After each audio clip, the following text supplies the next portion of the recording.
Welcome. Next stop, the Fashion Bunker. Please sit back, relax and enjoy your journey.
Hello?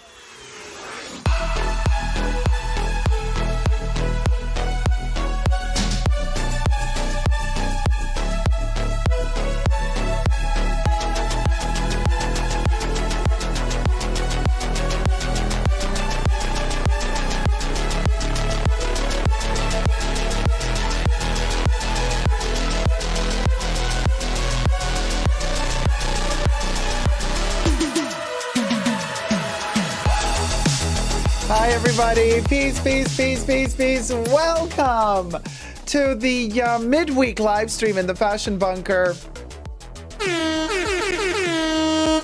Hi, everybody. Hello, Mahones, Divan, A Budget, Cherry, Gosh, Get Alive, T-Pal, Frozen Luxury, Kev, Gloria Retino, Simply Doctor, Shay Cole, Zane, Caleb, Saya, Get Hi, Sweetie, Vitor Alves Santos, N, Please Send Fruit Gummy, Ellen, Crybaby Uzagi, Brittany Heavenly 7, Ampersand, Basic Bag Lady, Dusty Flores, Jorge Fimbres, Shikma, The Nectarine Man, Alexandria Jameson, Erin, Carla, Amay, Lady Marie, The Real Shakeen, Monarch.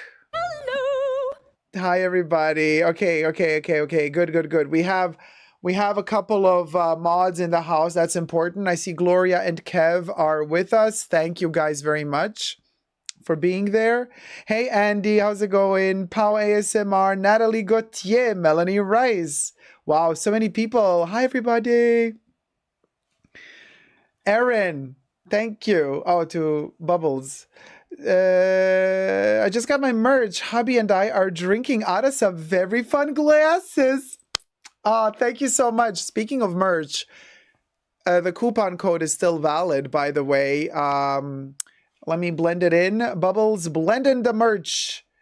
If you want 25% off, it's still valid. And I want to say really thank you to Teespring for doing this because they're taking the loss of the 25%, not me.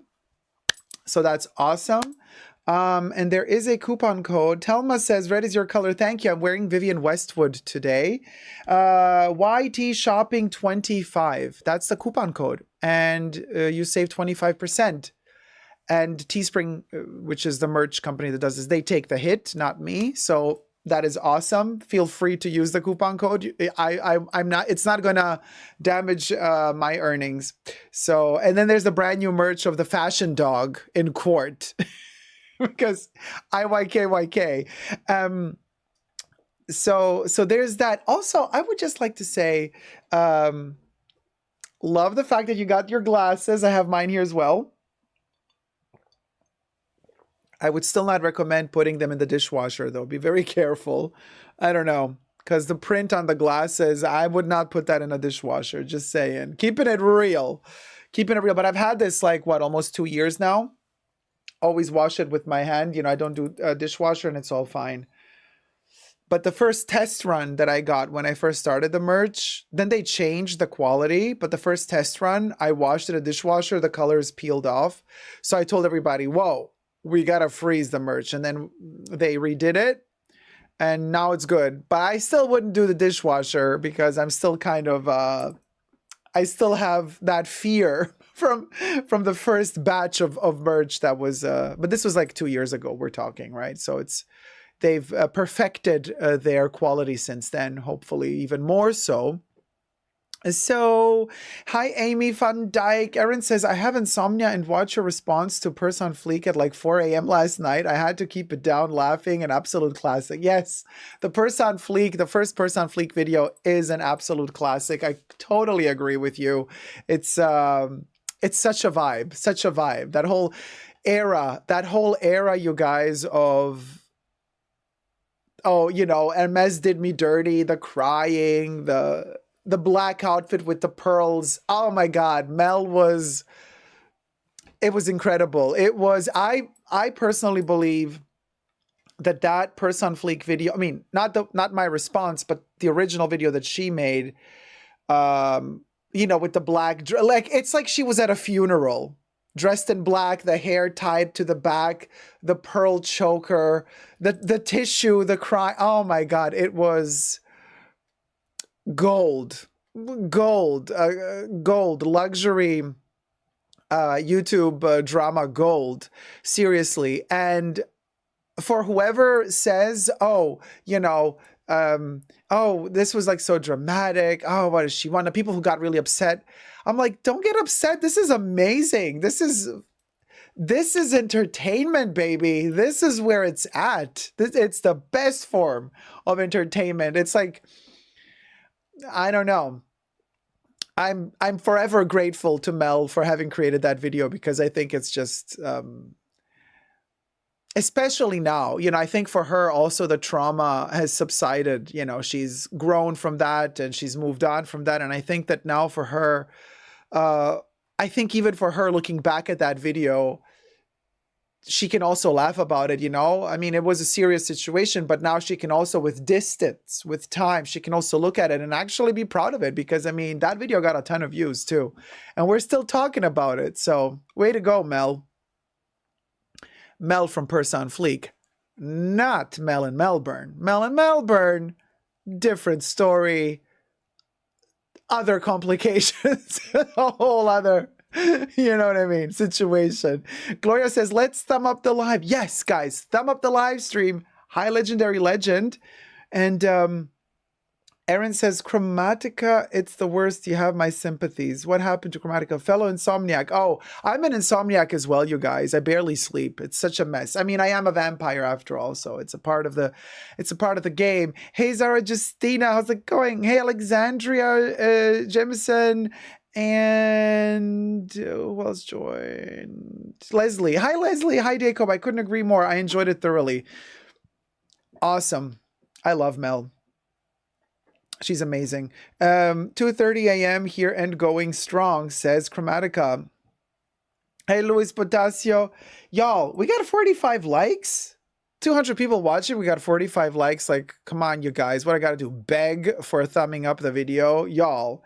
Hey, Jesus. How's it going, my love? Thank you, N. You like the background? Thank you. Like, 47 thumbs up, you guys? Come on. I know beggars can't be choosers, but beggars don't have to be losers. Oh, that's a good one. T-shirt. Y'all. Hi, Letty. Zubana. Yes, basic backline. Zubana. 61 likes. It's like pulling teeth. All right. So, y'all, listen, we had this huge issue while you're thumbing up the live stream. Also consider becoming tier 1 or tier 2 members or patrons. You get access to a special live stream every Saturday for tier 2 members and tier 2 patrons. Before the main live stream, there's like a 2-hour plus pre-show. And there's a lot that is said there that we cannot say on YouTube for obvious reasons, because, YouTube does have certain policies for certain words and concepts. Erin says, can we all just take a moment and bow down to Jacob's hair? Oh, Erin, my love, thank you so much. Thank you so much. And if you wish to tip your host for getting ready for y'all, let me cue in the little scanner thing here. And we're going to get to Lux Collective in a second, Kev. Yeah, we're going to talk about... So, as y'all know, in the last live stream, I was really, really upset. I still am very upset because Lux Collective, and I have to, dose my words carefully here, because there's a lot I could say, but I'm not going to, because I'm going to keep it professional, right? Jesus! No, you didn't. Oh, Jesus, you shouldn't have. Thank you so much. Oh, thank you. Vitor says, wow, did you do highlights or is the lighting? The highlighter here, you mean? Or no, here, no. I didn't do highlights. No, it's the lighting. You guys, here I have, from this side, I have a warm light coming from the back. I'm backlit. So I have this kind of, it looks like it matches the light in the back of the room. So it has that vibe of like early morning, warm spring vibes. It's a spotlight. It's a spotlight. I didn't do. It just is like, oh my God, I had no clue what I do. It works with Apple Pay. Don Spatz, how's it going, sweetie? Miss Jelly, thank you. Simply Dr. Shea Cole. Yes, keeping it profesh will help your case. I do hope you're taking legal action. So, oh, Paul Simar, thank you so much. Tier 2 member. Thank you, sweetie. Y'all, let me tell you what happened. So, Beauty and Insanity. Hi, my love. Hello. Hi, everybody. Hey, Picky Ricky. Hey, Mia M. Oh, thank you, Mia. Yeah, those are painted. Oh, thank you for getting the cropped hoodie, the Day Cult cropped hoodie. Thank you. Don't forget to use your 25% coupon, y'all. Amy, thank you for the tip. Aimé donated $20. Thank you for working so hard to entertain us. Thank you so much. And Pao ASMR, become a member. Let's pop a cherry. Oh, Eileen, thank you so much. Eileen donated $10. Sending love. Pop a cherry. Yes. Yes. Feeling the love. Look at it. Flying. The cherries be popping, y'all. Listen, I'm wearing Vivienne Westwood today because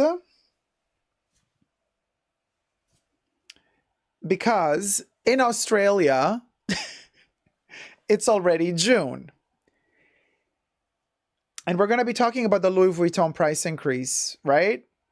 Which hit Australia the 1st of June. Now, in France, in Paris, it's also the 1st of June. Now, America is still not there, right? Still not on the 1st of June. But since Australia, Japan, Europe has hit already the 1st of June, I'm wearing Vivienne Westwood to celebrate the fact that there's going to be an open air screening of Art Lovers Unite on the 13th of June. For the first time ever, Art Lovers Unite will be playing underneath a star-studded sky, open air, and we're going to have Vivienne Westwood projected on a huge screen. Maybe I have a picture to show you. Projected on a huge screen underneath the stars. So it's going to be beautiful to kind of have Vivienne in the free skies of Berlin. So I will be traveling to the event and I will be presenting it. There will not be a Q&A as far as I understood. I'm not organizing this with Patrick J. Thomas, by the way. He's coming as well. Co-producer, co-director of the movie Art Lovers Unite. This is how it's going to look like, y'all. Oh, Andy, my love. Mwah. Thank you so much. André Ami donated $50. Thank you for all the work you do for us. Thank you for all your love and support. Papa Cherry for Andy. Yes, and the 2 lovely poodles. So, y'all, Vivienne and I are going to be on this huge screen. I'll be presenting here with Patrick and the director of the museum where we shot the movie. The museum was literally behind all of these comfortable beach chairs, beachy vibes. 900 seats. Y'all, 900 seats. It's going to be the biggest presentation of Art Lovers Unite we've done thus far. And this entire square is right in front of the museum where we shot the movie. It's going to be so meta to project the movie in front of the museum where we shot the movie, bring Vivienne back to the museum underneath the stars. It's going to be amazing. So, Patrick and I were invited to this. We're not organizing it. So York Cinemas are organizing it, and Arte, this is their little logo. They are the sponsors of the evening. I think Arte is going to like procure all the chairs, all those comfy, cozy, beachy chairs. And there's going to be a little bar somewhere on the side where you could just like stand, chill, drink a little pina colada or something, a beer. I don't know what they drink over there. Right over there is the bar, y'all. It says cinema there in German, I think. And there you can like grab a drink as well. You can take it back to your seat, or you could just chill in that area while you're watching what's going on the screen. It's going to be a very, very nice night. And, I'll be there. I don't want to take up anybody's chair. I'll probably be chilling here at the bar, drinking. So I will probably be around in this area, guzzling throughout the movie, you know. And like I'll kind of, you know, look at the movie a little bit and then like talk if anybody wants to talk, and then look at the movie. And Jesus says you can get serviced behind the screen, etc. Etc. This is my Moira Rose moment. So anyway, thumb up the live stream while I get to talk about Lux Collective now. So this is why I'm wearing Vivienne Westwood, just to let you know. It's kind of honoring her, to celebrate the fact, you know. So they basically took my video, you guys, how to pronounce Elsa Schiaparelli. I don't know what. Oh, right. Yeah. Okay. Yes. Let's record this, y'all, because.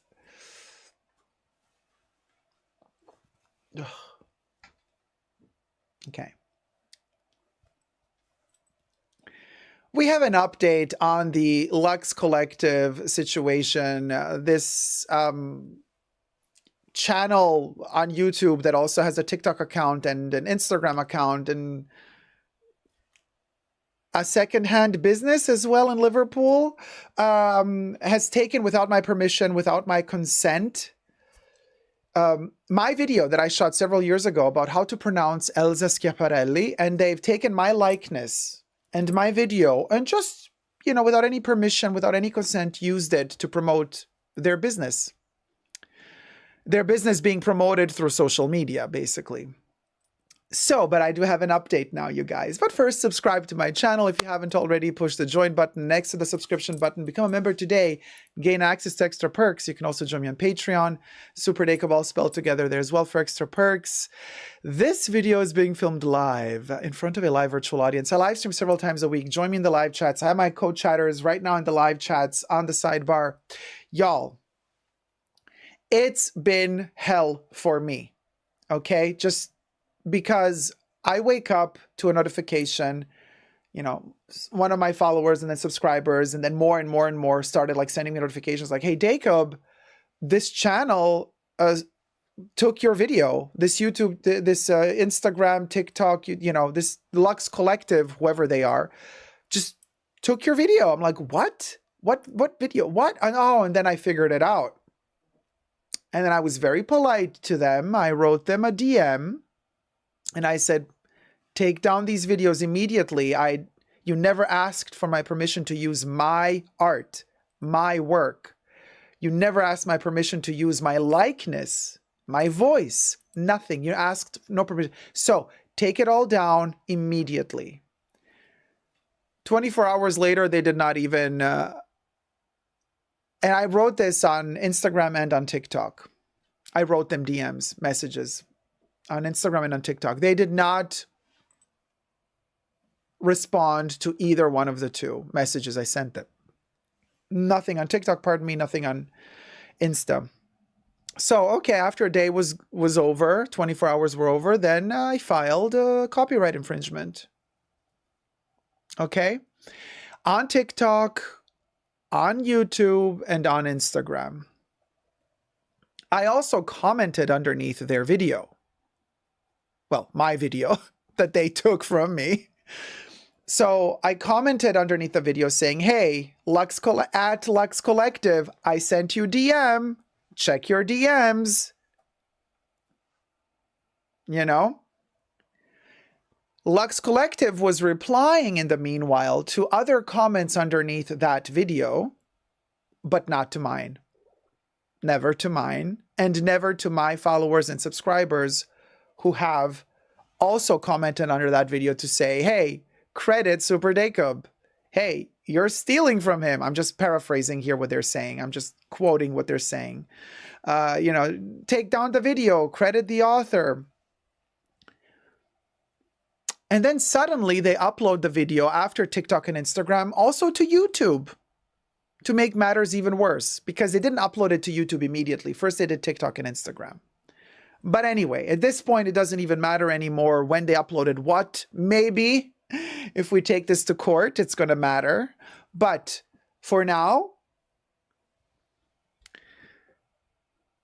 I want to say first and foremost, that I have been overwhelmed with the amount of love and support that you guys watching, my subscribers on YouTube, the followers from Instagram and on TikTok, the amount of people that have commented underneath you see, I really want to use adjectives to describe the Lux Collective, but I'm really restraining myself from giving any adjectives to them. Okay? So the amount of support that you guys have showed me brought me to tears twice already. So I'm not going to cry now because I've done that already. I was so shocked. I took screenshots of each and every single one of your comments that came into support of me underneath those videos that Lux Collective posted of my work without my permission. Atting me, all of you were saying like, you know, credit Super Dacob, credit Super Dacob. The amount of love that you guys have given me is so humbling and heartwarming and incredible. And it moved me to a point where I was just like, okay, you know, this is already, this is love. This is pure, pure love. Like, it's like incredible, incredible, incredible. Now, the attorney that I've been talking to, has all the comments saved as well. So Lux Collective is less than smart because they did not apologize. They did not take down the video. They did not respond to any of the comments. But YouTube came through, even though the copyright infringement claims were first done with Instagram and TikTok, because Lux Collective uploaded the video to YouTube a day later or 2 days later. So I could only file the copyright infringement after they uploaded the video to YouTube as well. So even though the copyright infringement was filed on YouTube 2 days or 1 day after Instagram and TikTok, still YouTube came through first and took down the video. And I say thank you, YouTube, for delivering justice. YouTube took down the video and informed me and said, you know, we have looked into this matter and we have, you know, you are right. This person did take your content without permission, and it is your likelihood, it is your likeness that they're using, and it's not fair use. And this content creator will be warned and will maybe receive a strike as well. You know, 3 strikes and you're out on YouTube, baby. TikTok isn't answering. Instagram isn't answering. The next day, and it's a complicated story with Instagram. I'm just going to make it very short. The Instagram claim also went through, and Instagram 2 days later also came through and took down the video. Yes, baby, we got success. So Instagram also deleted the video off of Lux Collective's Instagram account, the video that showcases me, a video that is 32 seconds long. Of those 32 seconds, 30 entire seconds is me talking, and only 2 seconds is that person announcing, this is how you pronounce this brand. And then I do the whole work. So of course they did not ask my permission. They did not pay me, nothing. I would never endorse them. Are you kidding me? Somebody so sketchy and scammy. I would also never recommend anybody to buy anything from them, because if they're capable of taking other content creators' work without permission, imagine what else they're capable of. Imagine what else they're capable of.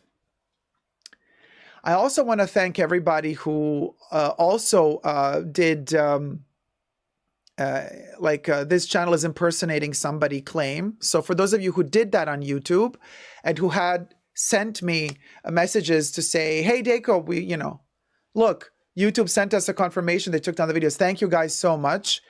You know who you are. A lot of people did that.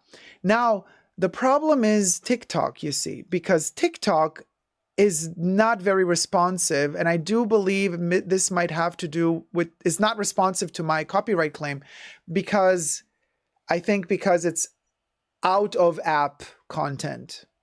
This is just my suspicion. So they, Lux Collective took a video of mine from YouTube and uploaded it to TikTok. And I think it's difficult.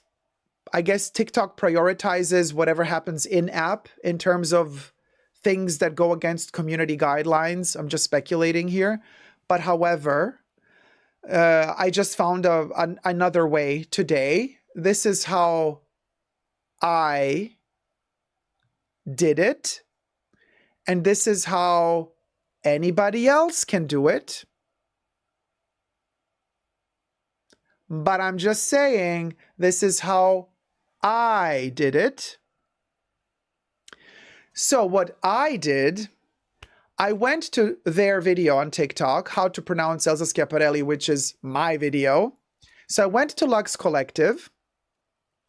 Follow me here. I go to Lux Collective on TikTok. I click on that video that they took from my channel, how to pronounce Elsa Schiaparelli. I click on report. Once I click on report, like a field opens up. Then I click on report for bullying and harassment because it's interesting. Once I click on bullying and harassment, TikTok asks me, well, is this TikTok account bullying you or another person? Then I could click another person. Then TikTok, interestingly enough, opens up this like, oh, impersonation. Oh, is this channel impersonating somebody? Interesting how that impersonation option is hidden in TikTok. It's hidden underneath bullying and harassment, right? So I click bullying and harassment. I click bullying another person, impersonating another person. And then TikTok opens up an interesting little window where I get to type what person is being impersonated in this video. And then I write Super Dacob. The profile lights up. You can click on that, as I did. And then I send off the complaint, the report. There's strength in numbers on TikTok. I've noticed that the only way TikTok reacts to anything is if a lot of people click on something, right? This is just my speculation because I've seen several live streams on TikTok where live streams all of a sudden go offline because many people reported it, right? If just one person reports it, it seems like TikTok doesn't really react. But if more people report, then TikTok reacts. I'm not giving anybody any ideas here. This is just what I did. Now, my lawyer is informed about all of this, and we're taking this to the next step, you guys. I shall keep you informed. And again, I want to say thank you, everybody, so much for your love and support. I'm going to keep you updated on this. So out of the 3 social media platforms where they took my video and posted it, 2 have taken down the video. So we got 1 more to go. 2 out of 3 is a win. And now we're going for the 3rd. And, however, I just want to also say something more very briefly. This is happening to me now. Who's to say that Lux Collective isn't going to take your content tomorrow, other fellow content creators, whether you be a content creator on YouTube, on Instagram, or on TikTok. Just because this didn't happen to you today doesn't mean that all is good. I'm paving the way for you now because I'm dealing with this. Unfortunately, I'm dealing with this, but I'm finding ways to get solutions to this. I'm telling you, though, the more of us raise awareness about this, and the lower the chances that this might happen again are. So I was kind of surprised that no other content creator out there made a video about this.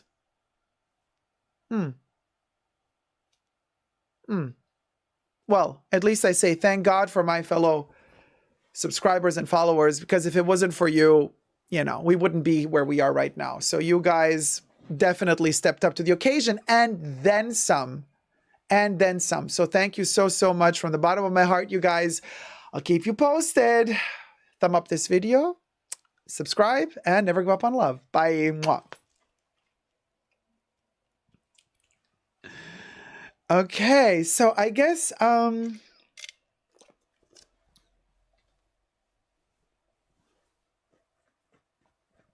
do you mean keep trying but the screen keeps coming black? Where?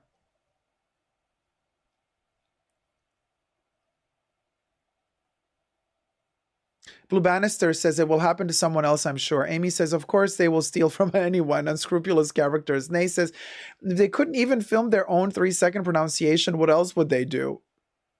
Hey, Louie. We'll go. I reported all the videos they could, but thank you, Barbara. Oh, on TikTok, Zane? Okay, let's get to 200 likes, y'all. We got 104 likes.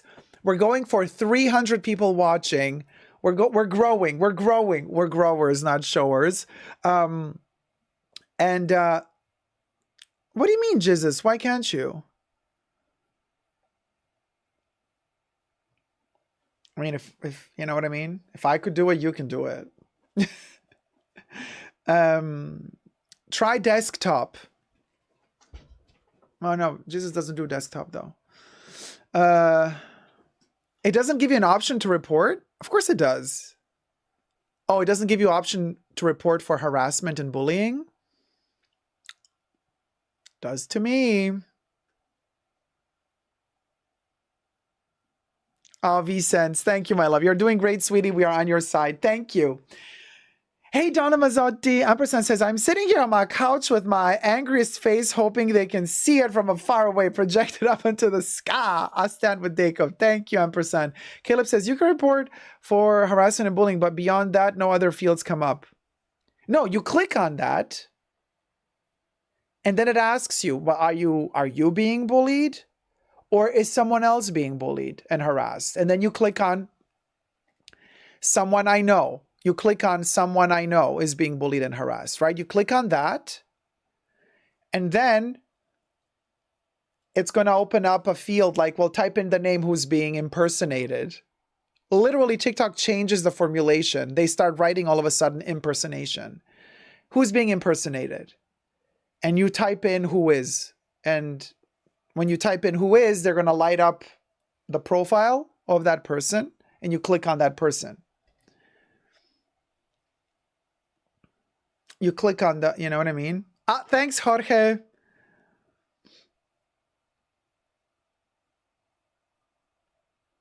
No, the impersonation comes later.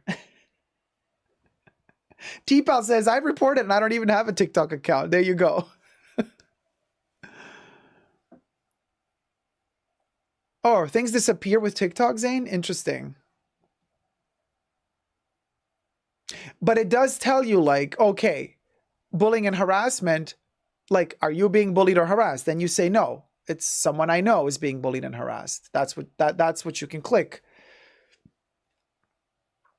And then, yeah, and then when you click on someone I know is being bullied or harassed, then they're gonna open up a field for you where you can type in the name of the person who's being bullied and harassed. However, when I do that, for me, it turns into really? It didn't ask you that? Oh, Pow. Yeah, no. Instagram took it off already. Thank God. Why doesn't it let you do that, you guys? Let me see. Maybe it varies from state to state.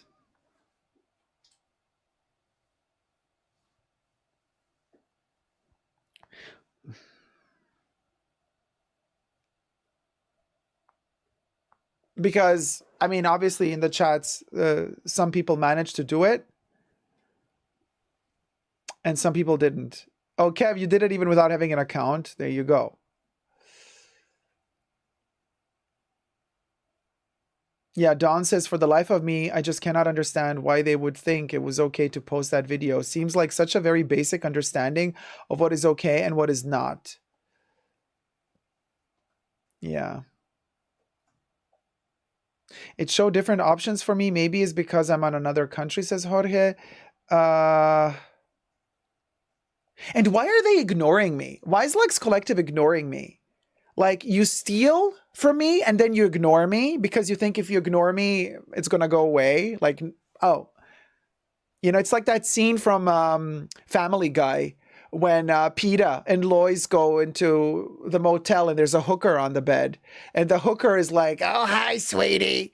And Peter is like, there's a hooker in the room. Like, and he said, you know, there's this truth about the hookers. If you don't move, they don't see you. And then like Peter and Lois like both freeze. And the hooker goes, where did you go?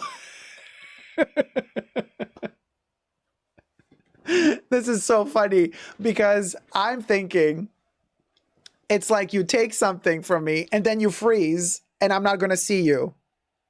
No, I'm going to see you and you're going to see it. And then you're going to let me know. You know what I mean? So it's like, it's impossible. I mean, it's internet, it's social media. Like everything is public. Like everything leaks. You know what I mean? Last live stream, I couldn't show it to you because Vogue Japan took the photos down, but Vogue Japan leaked accidentally, okay? But Vogue Japan leaked the Chanel upcoming makeup collection with all of the different colorways of, oh my God, they're so amazing, by the way. But I'm like, okay, let's respect this because probably then Chanel told him, hey, Vogue, take down the online article because like we're not supposed to reveal the colors of the double mirrors and the brushes yet. And so Vogue Japan took it down, but too late because the image is already leaked everywhere. But that's what I'm saying is like, you can't really, you know, and Vogue Japan took the photos down, of course, when Chanel said, hey, you guys, you made a mistake. These photos should not have been posted this early. It's not like Vogue then just froze, like the hookers from Family Guy, you know, that episode. And then like Chanel didn't see that Vogue posted the photos. Like they see, you know what I mean? So you can't expect to behave that way on social media and then think that nobody's gonna catch you, that nobody's gonna figure out what you're doing. Like, super unprofessional. It's super unprofessional, to say the least. It's super unprofessional of them to do that. There you go. Jesus says it works, you guys. Only on TikTok.com, though. No need to have an account even. Yeah, you don't even need an account, y'all. Kev says, just notice that they tried to shade Daco's pronunciation in the comments. Yes, Kev, I know. And that's another thing. Lux Collective didn't even moderate the comments. You know, another part of the user guidelines, community guidelines of all of these social media platforms is you, as a content creator that owns your account, you have the responsibility to also moderate the comments. You have to moderate hate speech. You have to moderate, you know, harassment, trolling, and bullying. And if you don't do that, that can also lead to a termination of your channel. At least that's very clear how it works on YouTube. I have something to show you. You know that now I'm going more and more into vintage and we're going into purchasing secondhand, or I'm also showing you my archives bit by bit in these live streams. These are not separate videos, by the way. You can only see these special pieces if you rewatch the live streams later on. But I do have a little something here. Now, I got this many years ago in Milan. Any ideas what this is? Any guesses in the chats? Thumb up the live stream while we make a little reveal. And I'm going to need to use this right now. So this is why I took it out of the archives, because I thought it's a really fun little thing. No, Alexandria. No, you're not reporting for intellectual property. You're reporting for bullying and harassment. Hey, Winnie B. Oh,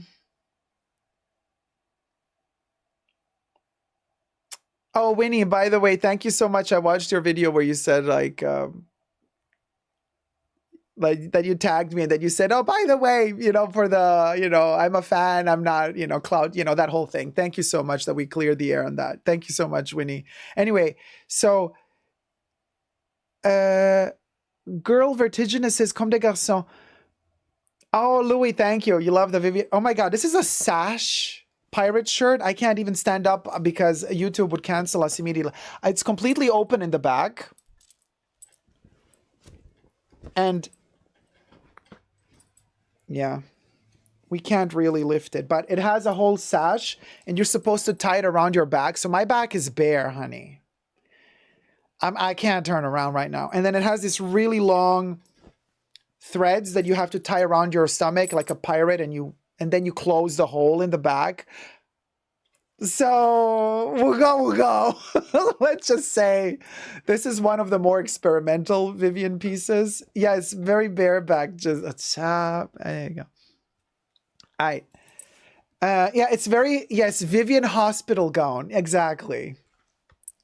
So somebody says Rei Kawakubo. No. Hey, Cindy Pan, a new subscriber here off topic, but your hair is fab, Jacob. Thank you so much, my love. Thank you. And welcome to the live chats. My pirate booty is in the bag, says Sylvia. Okay, nobody guesses. Yes, there you go. JRDVD. JRDVD guessed. Let's pop a cherry for JRDVD for guessing. It's Marta Margiela. This cherry's for you, JRDVD, because you guessed. So, I got this at the Margiela boutique in Milan many years ago. Oh gosh, over a decade ago. And of course, I kept the bag as well. Their shopping bag is a cotton bag, right? They don't give you plastic. They give you a cotton bag. It's so beautiful. It's like a canvasy, like a linen-y material. Looks like a bib. Yeah, very. And inside is this. Maybe if we lift it, you can see the inscription here. It is from the series 13.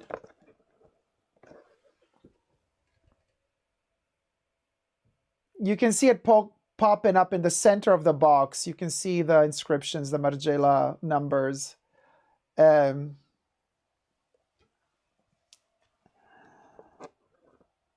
Oh, wait, Kev says, I did it first, LOL, and so did Kate, but that's okay. You guys guessed first? Sorry, I missed it then. Where did you guess? Let me scroll up. Oh, Katie and... Oh, no, you're right. I'm sorry. Kev and Kate. Yeah, I see Kate. I see both. Kev said Margiela, and Kate said Margiela. Oh, thank you so much, Marilla Jean. $50. Thank you. Thank you so much. Okay, let me pop a cherry for Marilla Jean first. There you go, sweetie. Thank you so much for the most generous tip. And we're going to pop 2 more cherries to make it right. We got to do good by Kev and Kate. Kev was the first. Kate was second. My bad, you guys, because when the chats roll too fast, you know me. I skip a few. And then JR did it third. All right, let's pop a cherry for Kev. And then right after, the cherries have all so elegantly and effortlessly fallen down to the ground. We're also going to pop a cherry for Kate. Hit it.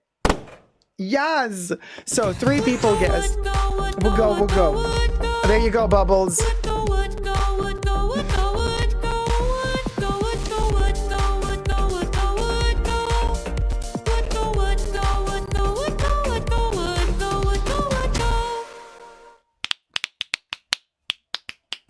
And let me tell you something, a little something.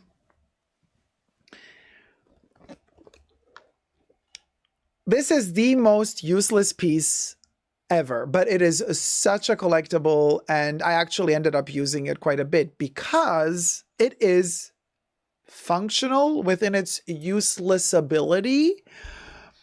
And I want to say, Winnie,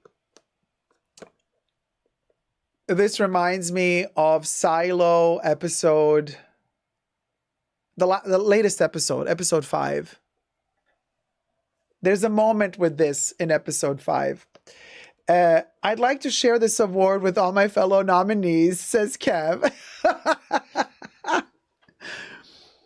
A Tabby drink coaster, says Sylvia. Best content on the tubes. Thank you. Thank you, Miss Taffy Pulls. Oh, Katie's like, I know a Margiela bib when I see one. Y'all, this is one of the most beautiful objects. It's upside down. All right. So it comes in this kind of printed and then handwritten paper.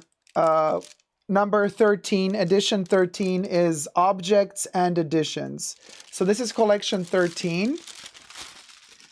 Objects and editions. And my object is in a Margiela pouch, where you can again see the logo. Like it's, I mean, you know, packaging, they know their packaging. Hold on.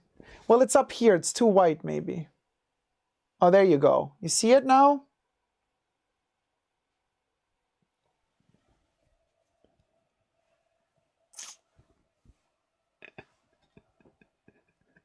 Okay, so what they did here, they cut a pair of glasses with a huge magnifying 2.5 magnification strength. And then they created the temples as, you know, they put the temples of the glasses on the side. They literally attach the acetate together. It's like a monocle. But it's a magnifying glass. It's a monocle magnifying glass. And so let me clean it up a little. So you can kind of leave it on your table and then you just, you know, you lift it and it's a magnifying glass, right? So we can look at stuff. I can only close on it. Ah, I see it. Everything is so much bigger now. Oh my gosh.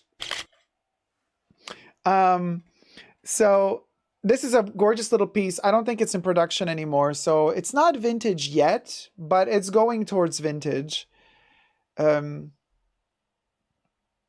you got Inspector Gadget vibes? Well, hold on. We got the, well, the scan thing we can take away for a second.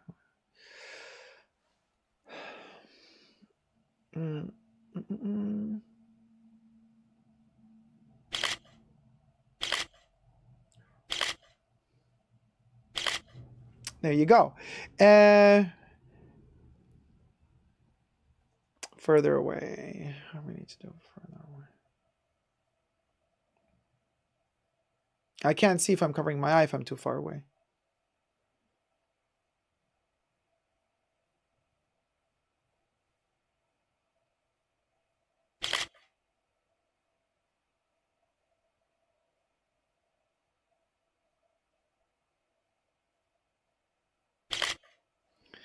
Okay, I'm done.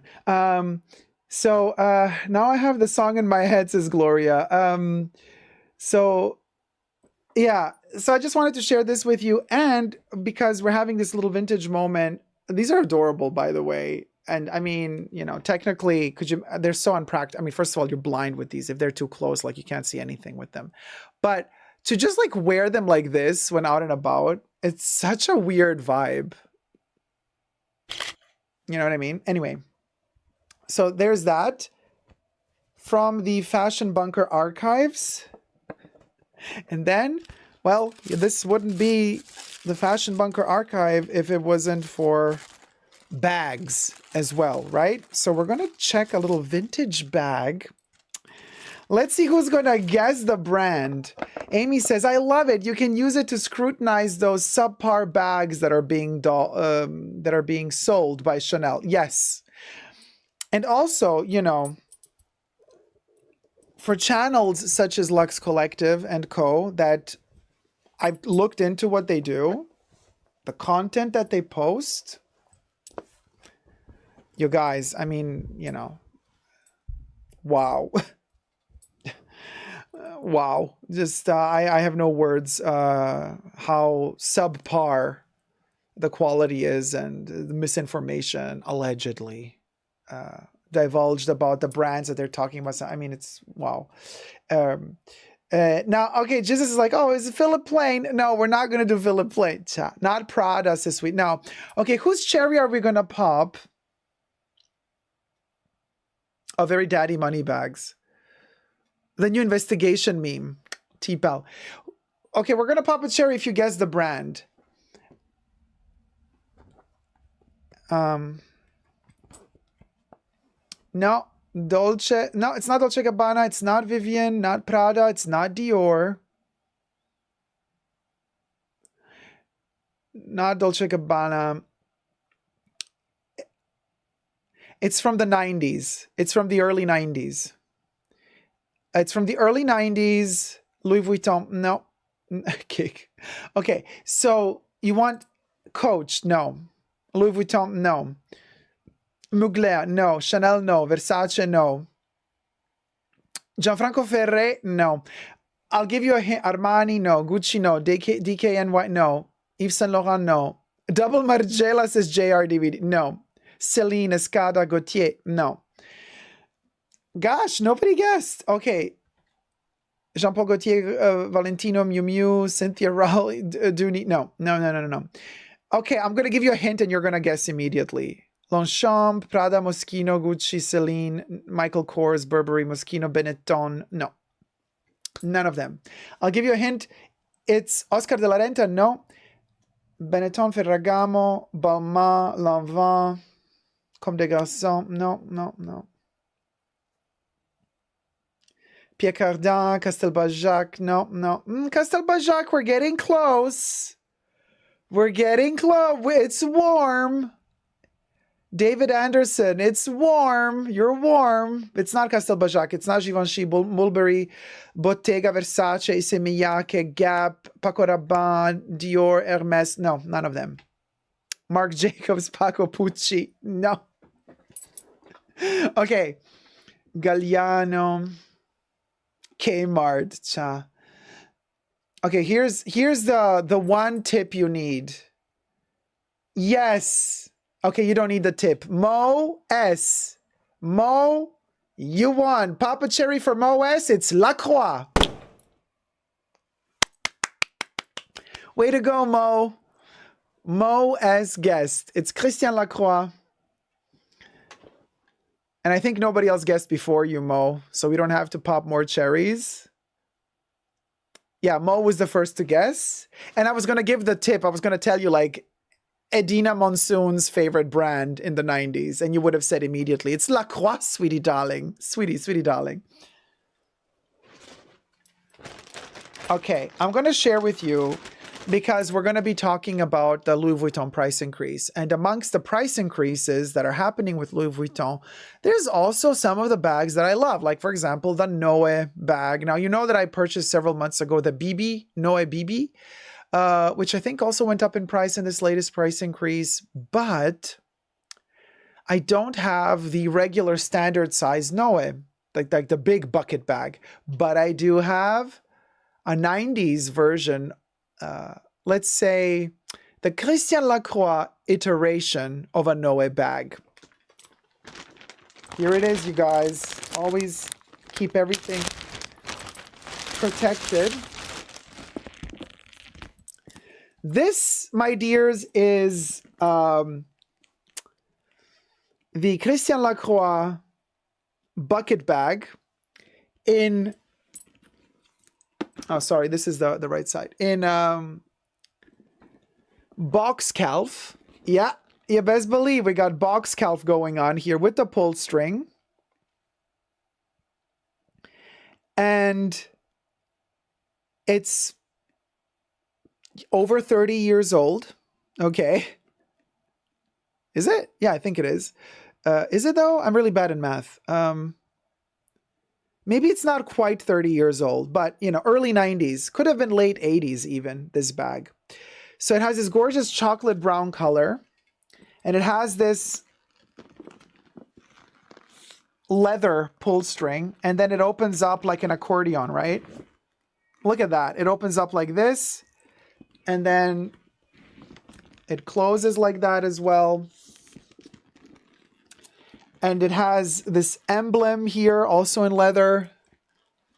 And then it has the gorgeous Christian Lacroix logo and his famous Baroque sun, 24 karat gold plated, by the way. And then it has, again, these, you know, very Baroque details in leather.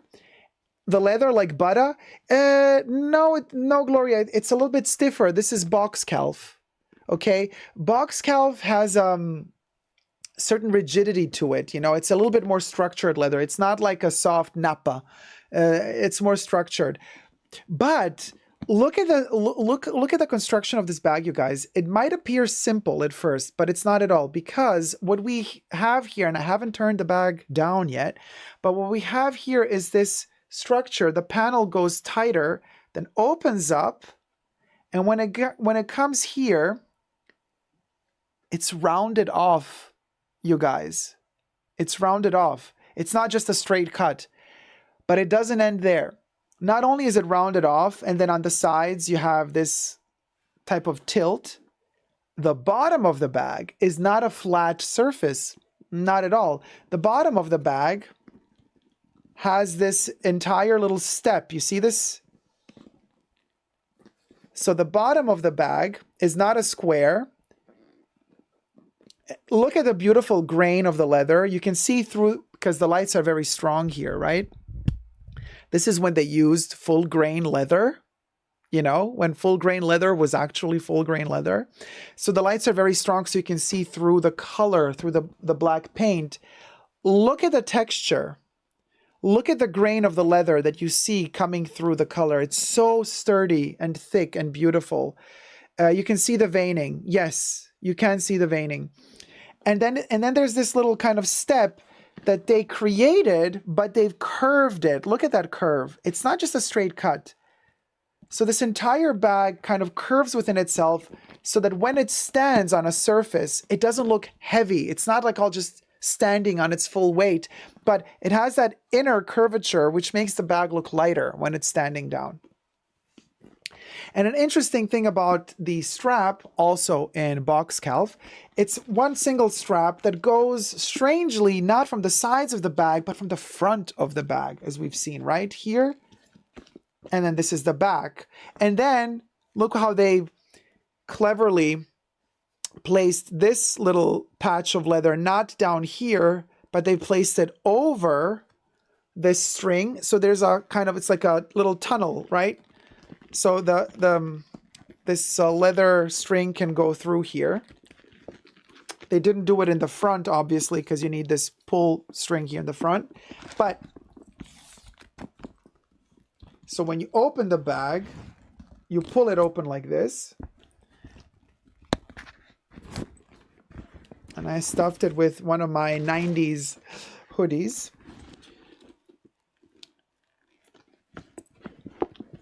The interior is in the most gorgeous gros grain, which we know Chanel also used to use when she was alive as an interior for her bags. They still sometimes do this today, the Chanel brand, but Christian Lacroix also uses gros grain. So it has that kind of silky texture to it. We got the Lacroix logo.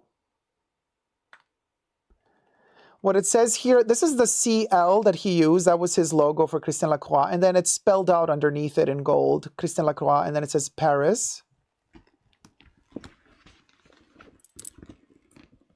The other side of the bag has the other plaque, also in leather. And it has the place of manufacture. This bag was made in Italy.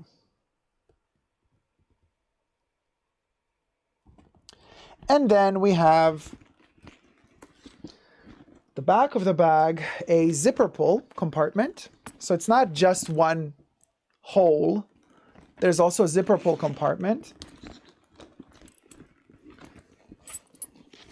And this is how much of an interior you get. Oh my gosh, it's the first time I see this.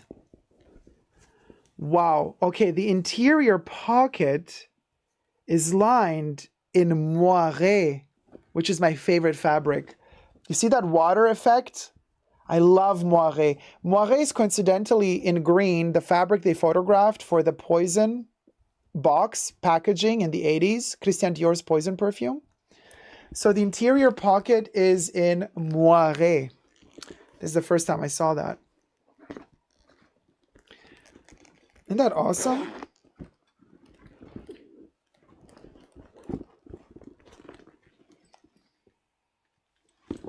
And you can kind of just like, you can just bend it like this if you want to, you know, store it flat. You can even store it flat.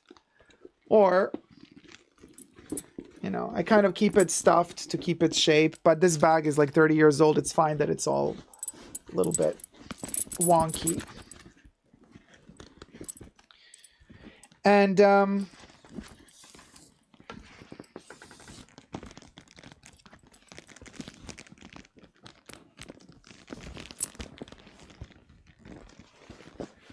well, I can't really stand up because I have, oh, hold on. I have to close my hole in the back, my gaping hole. And then, yeah, you just wear it like that.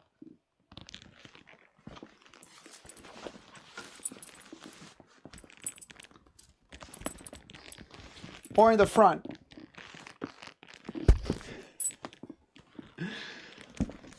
So this has been in my, oh, you can hear the little ASMR moment with the leather.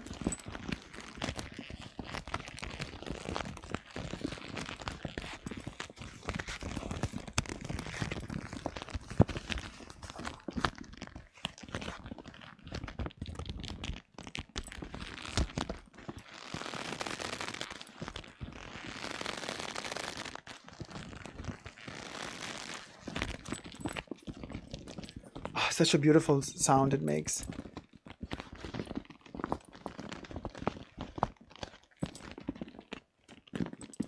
It's gorgeous. And I got this many years ago. Some secondhand somewhere. Hold on, is this a little stain? Yeah. And I got it, I want to say, for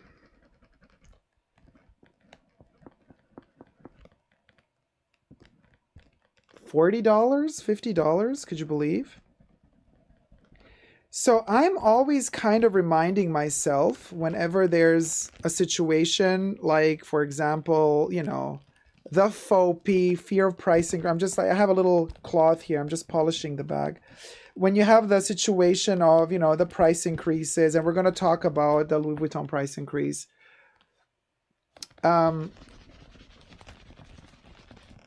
And you're thinking to yourself, oh my gosh, let me go buy a bag before, you know, it goes up again, another $300. I started doing this thing where I'm like, okay, let me go back into my archives. Let me check like what beautiful leather pieces I have that are vintage. You know, let me kind of feed my eyes, you know, let me enjoy them, and let me see if that can kind of block the FOMO and the FOPI a little bit. Like if that can make me crave the purchase of yet another something that's about to get a price increase, right? Because like I said, this was around 40, I don't know if it was, maybe it was $50, I don't know, $40, $50, whatever it was. And yeah, and it was just like,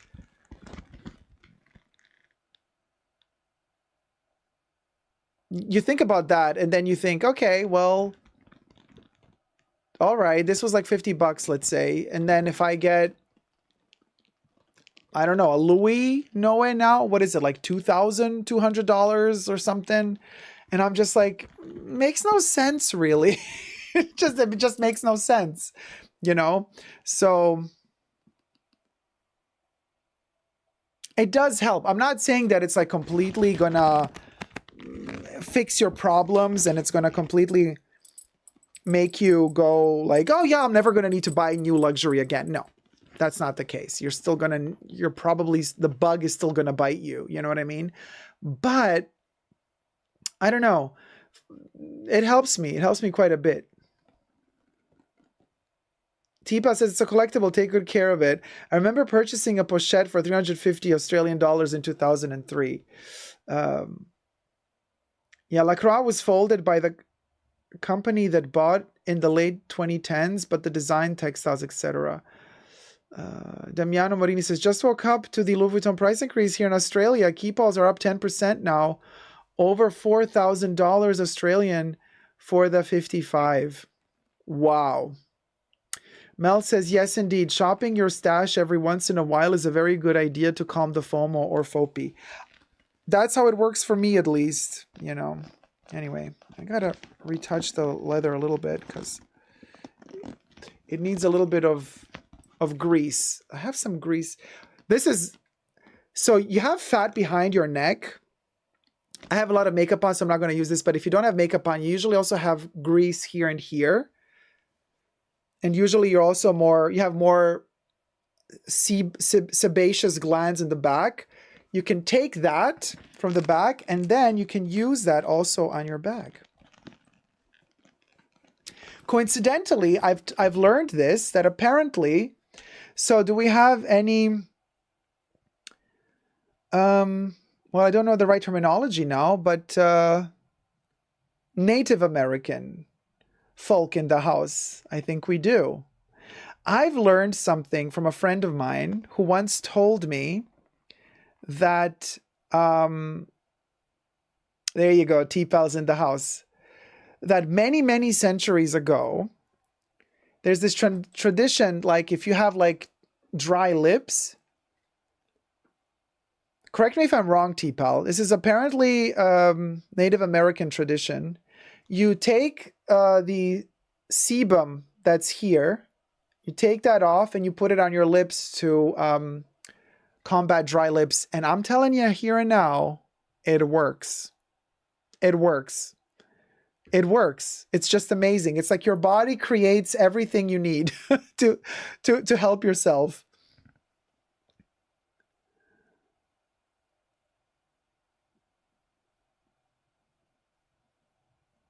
I use organic beef fat on my face. It's gross, but I have chronic rosacea and it works. Good on bags too. Oh, interesting. That's a good one. Because we're always wearing, bear grease. I vote to make the sebum bag conditioner a short just for the comments. Oh my God, you're so right. Should I film that? Should we film it quickly? And then like, I know I'm going to get like so much hate for it. If I post that as a short, you know, people are going to troll me like crazy. Yeah, don't lick your lips. It makes it worse. That's true. Hey, Rachel, how's it going? Do you see any Chanel products for skincare? Do you use any Chanel products for skincare? Yes. I use the Sublimage Extrait de Crème, the Camellia Water Cream, the Camellia Repair Mask, Crème Douce, which is being discontinued now. I use the Excellence Body Lotion. I use the Body Cream, like you know, from my perfume channel. I use Sublimage La Crème, Sublimage Le Baume. I use a ton. Thank you, Nans. Non Donatel $10. Papa Cherry. Yes.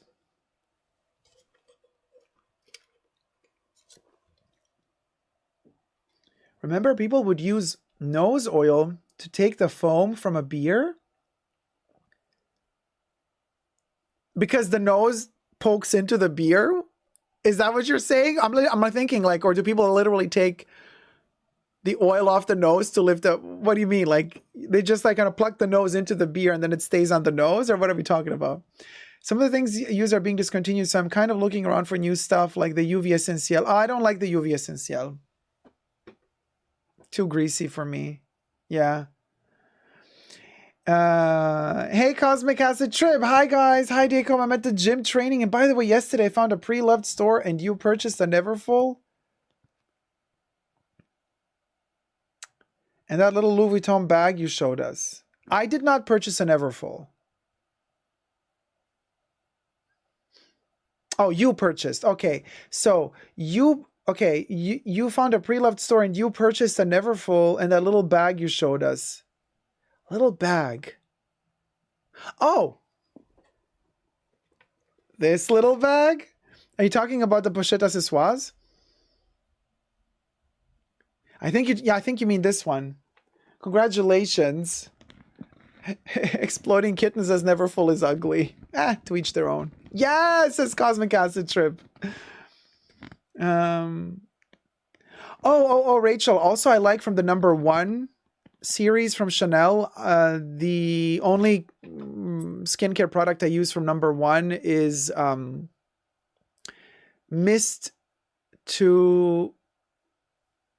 serum to mist. It's in a glass bottle. You have to mix it, and then you spray it on your face. That thing is amazing. When I had Corona, like more than a year and a half ago, and I was in bed like knocked out and blowing my nose all the time, and you know how your nose gets irritated and red from the tissues and stuff. So I just had, right before I got sick, I purchased that #1 serum to mist, whatever it's called, revitalizing serum to mist from Chanel. Hashtag not sponsored. And I had it next to me in the bed, right? And every time I felt like I'm drying up and I was too weak to stand up and go to the bathroom, I just kind of kept spraying that on me. And my nose did not crack. Like my nose did not go all crusty and cracky. So that thing really worked. It really helped me a lot. So, yeah. But the problem is the nozzle, the spray nozzle kind of clogs up and you can't declog it. So it kind of starts spitting. It doesn't do the mist anymore after a while. It just kind of spits. So I just stopped misting myself with it. I just spray it on my hand and then rub it and then I kind of roll it all over myself. Or you spit on your face with it, but then come close to it. Just do like 1, 2, 3, 1, 2, 1, 2, and then massage it all in with your fingers, because the mist function doesn't really work because I think the oil clogs it up. It's like a oil water mix. You see, it separates always. You always have to kind of shake it before you use it. I did put it under warm water. Vel also has the same product, and she also told me, Jacob, try putting it under warm water. Didn't work. It still kept being cloggy. Yeah, but that's okay. I just, whatever. I massage it into the face anyway. It's fine. So I'm almost out of my bottle. I'm going to have to purchase a new one soon, by the way. So anyway, okay, so that was my vintage section, a portion of the live stream. Now we're going to move into, I read what Zara Justina wrote. I just didn't want to comment on it because that's the topic for today. As you've seen in the title of this live stream, the title clearly states, thumb up the live stream, by the way, the title clearly states that we have ourselves a situation within Just Like That. Sex in the City, you guys. Are you ready for this? First of all, you know that the new season is coming out literally in June. The new season is going to come out in June. Thumb up the live stream. Let's get to 200 likes, as we are already at 300 people watching us. Listen. Oh, let me retouch my makeup for this, honey, because I gotta be perfect for this moment. I was shook. So first of all, Kev sent me a link. Kev is one of our wonderful mods in the Fashion Bunker. And Kev was like, without even a comment, Kev just like dropped a link without commenting. And I'm like, oh, what's this? Yeah, Katie, he sent it before you did. And I'm like, what is this? I click on the link, you guys.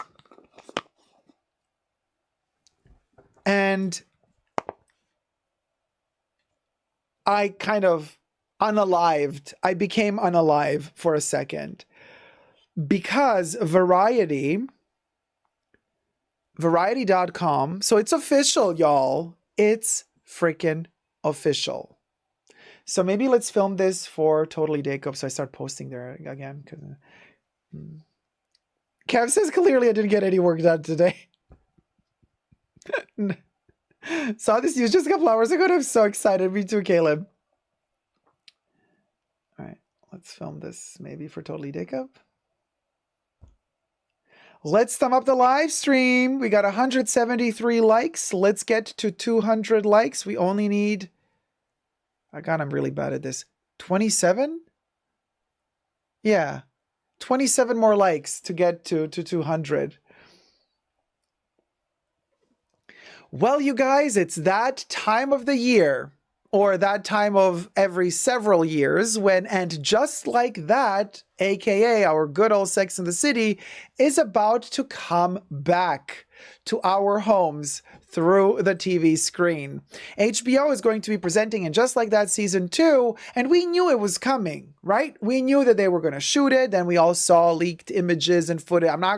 No spoilers for, you know, what we saw. It was really hard for me actually to not look at what they were filming on the streets. You know, what is Carrie wearing? What is Miranda wearing? What is Charlotte wearing? You know, what hair colors are they going to have? You know, all that good stuff. And yes, I did. You can't just avoid social media for an entire year while they're shooting. So I did see a couple of things, but the biggest news, and if you don't want any spoilers, tune out here. But the biggest news drops from Variety.com, and Variety.com literally now, end of May, beginning of June of 2023, dropped the bomb. And as I was reading the article, I could not believe it. I was thinking, this is not true. This is yet again one of those articles and one of those gossipy bits of news that are going to bring our hopes really high for something. And then it turns out at the end of the article is going to read something like, oh, wouldn't it be great if it were true? You know? And just like that, I thought to myself, this article can't be true. What's the article about? You might ask yourself. Well, first subscribe here to my channel to find out more and thumb up this video. But Variety.com's article says, and I quote, title, Sex and the City Shaka.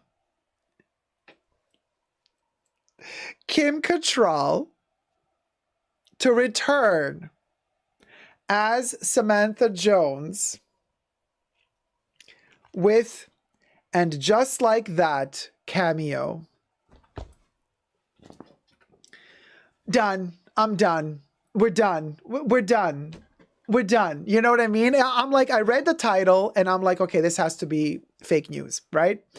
And then I start reading and then I hear, you know, the whole shebang, you know, she was never going to return. They had a falling out. We've covered all of these stories, right? You know, and you know, Kim Cattrall had a falling out with Sarah Jessica Parker. Kate, by the way, I live stream several times a week on my main channel, Super Jacob. So come join us in the live chats. I have my live chat right now here on the sidebar with me. And Kate is saying, what did Sarah Jessica Parker have to do to get Kim Cattrall back? Now, this is interesting because I also thought to myself, we've all seen the interviews, right? And Sarah Jessica Parker saying, you know what, it's never going to happen. Like, we're done. We had this falling out. Things were said. Things cannot be forgiven. We're moving on without her. This is a different chapter. It's not Sex and the City anymore. It's in Just Like That. And I thought to myself, but then why make the whole first season about them fighting and Carrie trying to win Samantha back? And spoiler alert, for those of you who haven't seen season 1, don't watch further because from now on, I'm going to drop spoilers.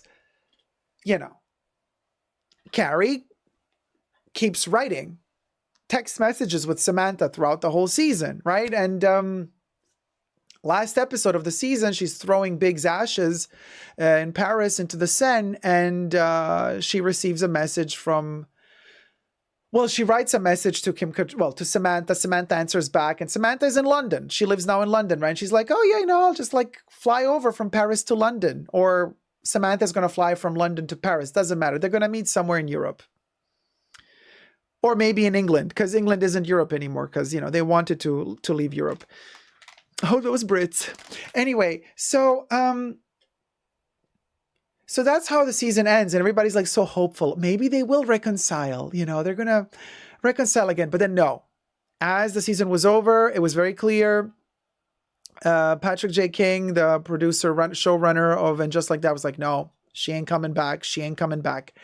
But now this article from Variety delivers a different perspective, because we all thought the whole time that Michael Patrick King is his name, whatever. I keep forgetting it. Michael Patrick King. He also did Two Broke Girls, by the way. And he did The Comeback with Lisa Kudrow, one of my favorite shows. So anyway, love you, Michael Patrick King. Sorry, I just forget names. I'm not big in names. I have to meet you personally first, Michael, and then I'll remember your name. Things were said, and there's a reason why tabloids kept repeating why Kim Cattrall isn't coming back. She felt mistreated on the set of Sex and the City. She didn't like the idea that they wanted to use to film Sex and the City movie Part 3. And then Kim's brother passed away. She did not like how Sarah Jessica Parker gave her condolences. I mean, a lot was going on. Turns out, according to the Variety article, that Kim Cattrall did not come back to Sex and the City, And Just Like That, because she wasn't asked to. Allegedly. Now, hold on a minute here. Because we, as far as I remember, correct me if I'm wrong in the chats, we were being told all this time that they were begging Ferret. They were dying Ferret. They were begging her to come back, but she didn't want to. She was like the diva, right? Everybody was like, no. She's like, I'm better than this. And then Patricia Field also was like, I'm not going to style the costumes for, because I'm friends with Kim Cattrall. But she didn't say that that's the reason why she's not coming to And Just Like That. She said, I'm not doing Just Like That because I got to do Emily in Paris. I already committed to doing Emily in Paris, blah, blah, blah, and all that stuff, right? So we thought it's a whole feud. Patricia Fields, who was the historic costume maker and stylist of Sex and the City, did not come back. We all thought it was because of Kim Cattrall, and then they started posting photos together as And Just Like That. Season 1 was airing. You know what I mean? Kim Cattrall and Patricia were like posting pics together. It was, you know what I mean? You know what I mean? But now it turns out that according to this article, and this is really bizarre. I'm trying to find the spot. Where is it? Where is it? Cattrall publicly announced in 2016 that she's done playing Samantha when she didn't feel that the script proposed to her was good enough and blah, blah, blah, right? But when Michael Patrick King and Sarah Jessica Parker decided to reboot Sex and the City as And Just Like That, and I quote, Kim Cattrall wasn't approached to reprise Samantha. And the new show added other characters to mixed reviews. Looking at ya, Che. Looking at ya. In the lives of Carrie, Miranda, and Charlotte to fill Samantha's place. As they were doing press last year, both Parker and King said that they couldn't fathom a scenario in which Cattrall would play Samantha again. But As the second season of And Just Like That was underway, shooting in New York this past winter, Casey Bloys, may God bless you, Casey. Casey Bloys, the chairman and CEO of HBO and Max Content, bless you, Casey. Casey approached Cattrall about putting her stilettos back on as Samantha, which led to her decision to say yes.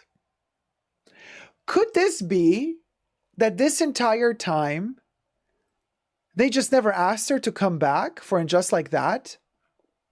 Could it be that they were punishing her, like Sarah Jessica Parker and like Patrick King were like punishing her for some reason because she didn't want to do the movie? And so they're like, you're not going to be in season 1, but we're going to make it sound like you don't want to be in season 1. Isn't this bizarre? I'm super confusion. I am confusion. And Kim Cattrall is starring in a movie with Robert De Niro currently, by the way. So she's successful, honey. And she's also going to play the makeup mogul on Netflix drama Glamorous, which premieres on June 22nd. Also, And Just Like That premieres on June 22nd. What a coinkadonk. And listen,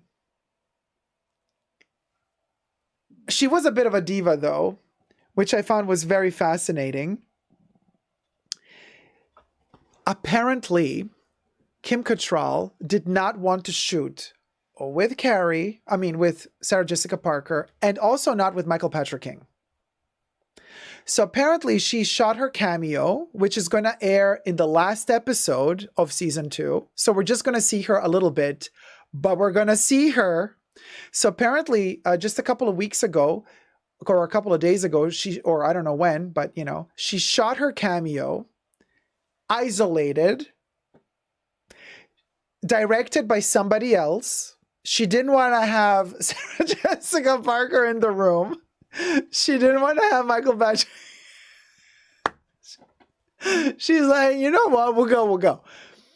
She had it her way. And she recorded the cameo, which apparently is going to be a phone call between her and Carrie.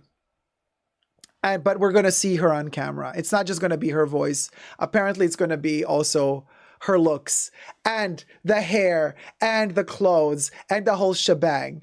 Now, is it worth it to spend an entire season 2 of And Just Like That waiting for the last episode in the hopes to have those 5 seconds of Samantha Jones, aka Kim Cattrall, on screen? My answer is categorically yes, and then some. You know what I mean? In the best Samantha Jones voice I could possibly do. I can't do a good one, but and what's the cherry on top of the cake, you might ask yourselves? Well, we were talking about Patricia Field, right? Patricia was not styling And Just Like That, but Patricia said yes to Kim Cattrall. So this is so juicy. Patricia Fields is basically styling Kim Cattrall for her Samantha scene. So Patricia is coming back only for Samantha. So you know that the best outfit of the season is going to be shown in the last episode of season 2, just a couple of seconds of a fabulous wherever Samantha's going to be, whatever she's going to be wearing, and whatever she's going to be saying. Now, that's the news. That's the breaking news. But so it's kind of like not just gossip, like literally Variety's telling us she shot her cameo already. This is not speculation, they're saying. Okay, I'm still speculating because everything I say in this video is for entertainment purposes only, not rooted in truths or facts. Everything's just alleged, in my opinion. But Variety is saying she already shot her cameo. It's done. Sealed. Done deal. However, interesting enough, they did ask Kim's representatives for comment, but nothing, they got no response, apparently. So, yeah, we don't know. We don't know. Katie says, Patricia Field. Yeah. She gonna put her in fake Birkin, says Kev. You best believe it's gonna be funny. And but Patricia is coming back to style her, and I think this is awesome. So yeah, what can I tell you? My question now is this. Since they're telling us she already shot her cameo. First question, can she back out last minute? Did she put in her contract, I'm going to see how this goes, how the season 2 plays out, how the press is going to be, if the press is going to be this or that. What are the other girls going to be talking about me in the press? You know, just like they did with Big, because of all the allegations that started arising. And then they apparently they cut him, allegedly they cut him out of the last episode because of all the stuff that happened with the actor. So I wonder if Kim Cattrall could like say last minute, I don't want to be in your episode, cut me out. That's my first question. I hope that doesn't happen. And second question, most important question, if she is in the cameo,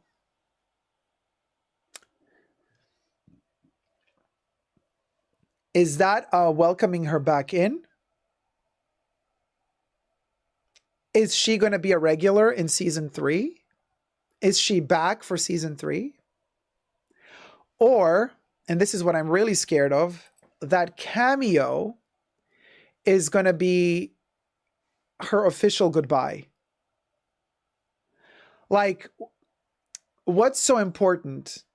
Listen, what can be so important to bring her back to say just one thing and one thing only? Maybe her cancer came back. Maybe she's like, hey, I'm dying. I'm done. It's over. I just wanted to say I love you all. Like, maybe her character is, you know, like,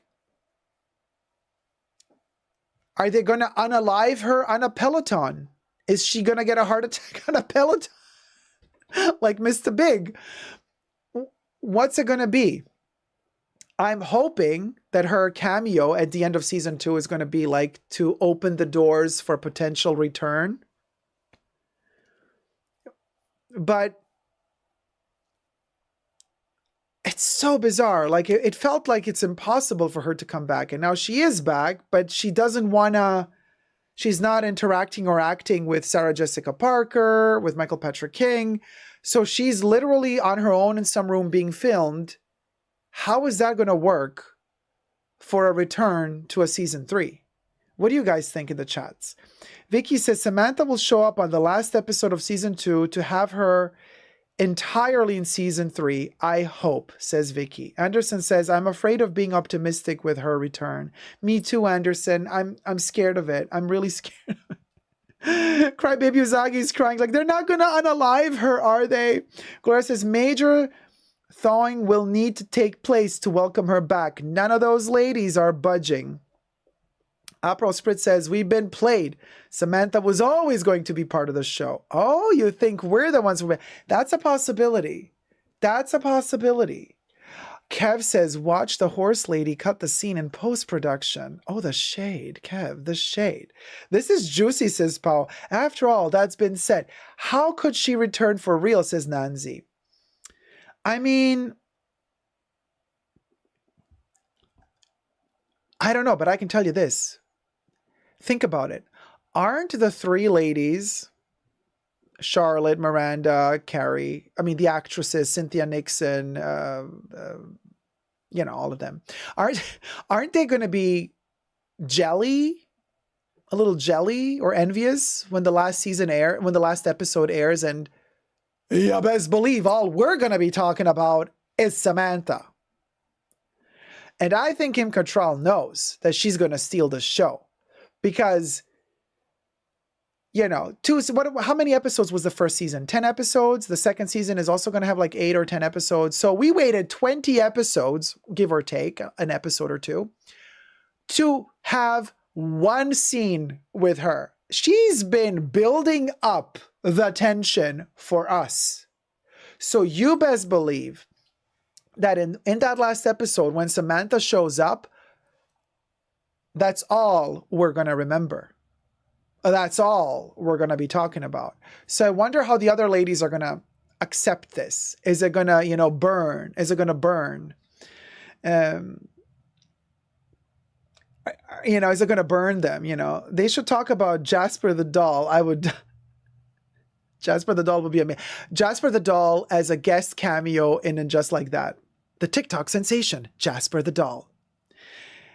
Katie says, I think it's going to be like a goodbye and go screw yourself, says Katie.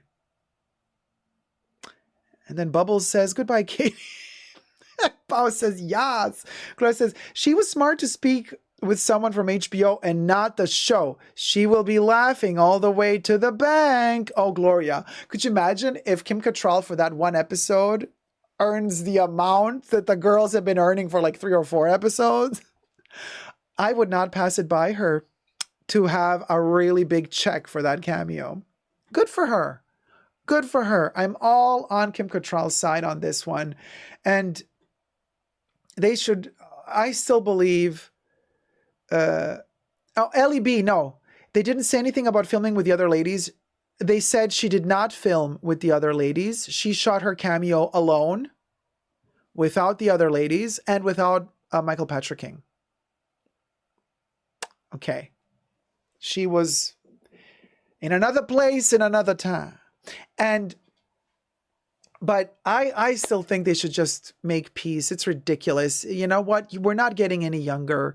They're not getting any younger. It's like life is too short for this. Just make peace.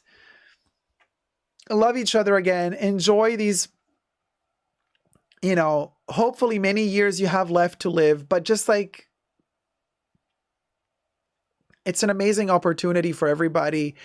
I'm sure it's also great to film Sex and the City when you're such a famous star. You're treated like royalty. You get to spend some time in New York, say some stupid jokes with each other. You know, the writing is hilarious. Well, season 1 writing was, but you know, writing can be hilarious again if the right writers are hired. And you can have the time of your life and people will remember you and cherish this forever. It's a great legacy. You know, don't poop on it. That's what I'm saying. Like, be the bigger person. Bury the hatchet.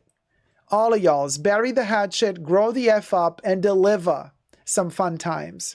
And deliver some fun times. You know.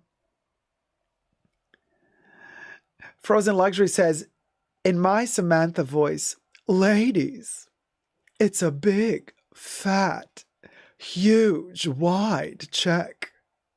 Subscribe and see you soon. So that was the Sex and the City moment. Isn't that awesome news though? Live in Ferret. I'm so...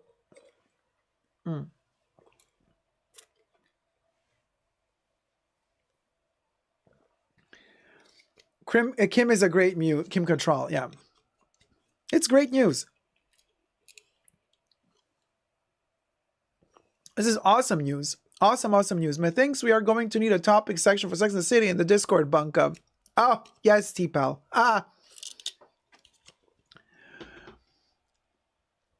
And we should call it, by the way, Tier 1, 2 members and patrons get access to special Discord. The Fashion Bunker Discord with a lot of topics, a lot of fashion, and a lot of goss. And we should add the Discord... And we shouldn't call it Sex and the City. We should call it Samantha.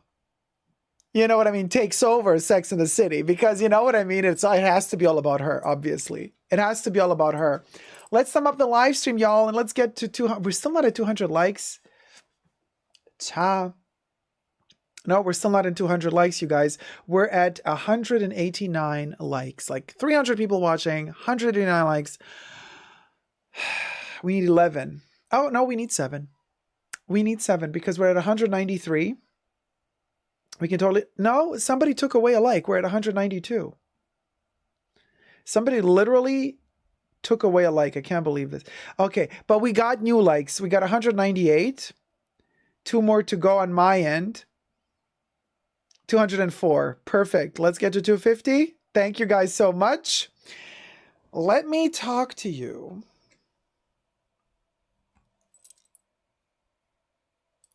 about LVMH being kicked out of Beverly Hills. Well, the hotel. I have such a wacky photo of Bernard Arnault here. I can't show it to you because copywritten by somebody. But he's like, you know, the owner of LVMH, Bernard Arnault. Okay, so they took a photo of him with his head down, and his facial expression is something like this. So I'm like, oh my God, they really did him dirty in this photo. Poor guy. Well, poor is one thing. Bernard is not. Hey, Joyful Remorse. Judice. Montana is laughing. Okay, so listen, let's film this little snippet. I don't know if we're going to post it because, oh, well, you never know.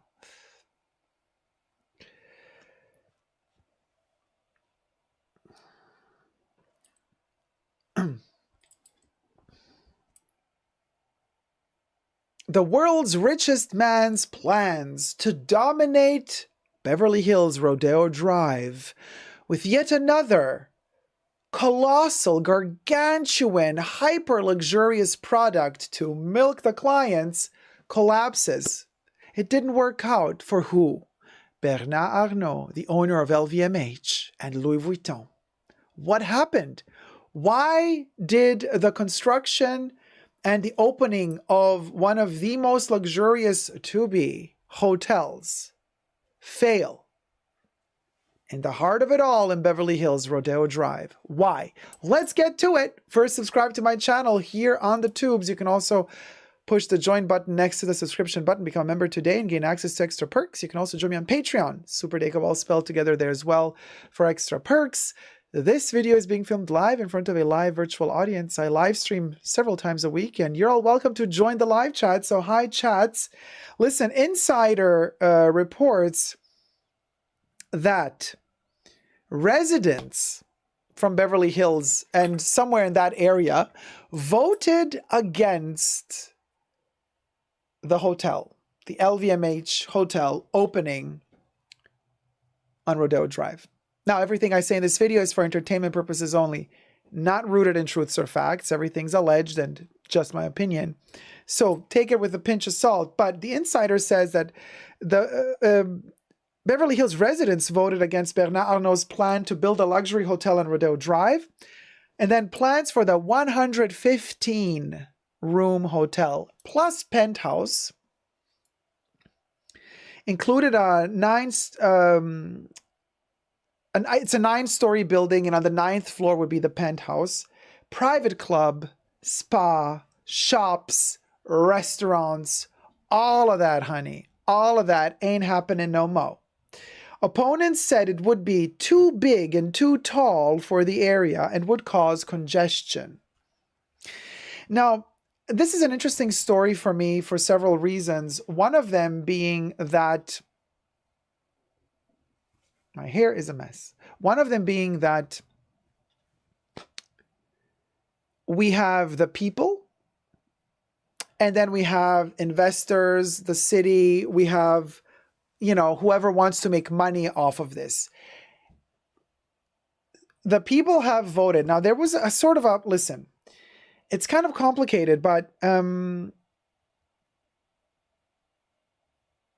if the final vote, and I'm quoting what a spokesperson for LVMH said, if the final vote count from Beverly Hills, right, confirms the voters' rejection of our project, we will respect the outcome and will not bring the hotel project back in any form.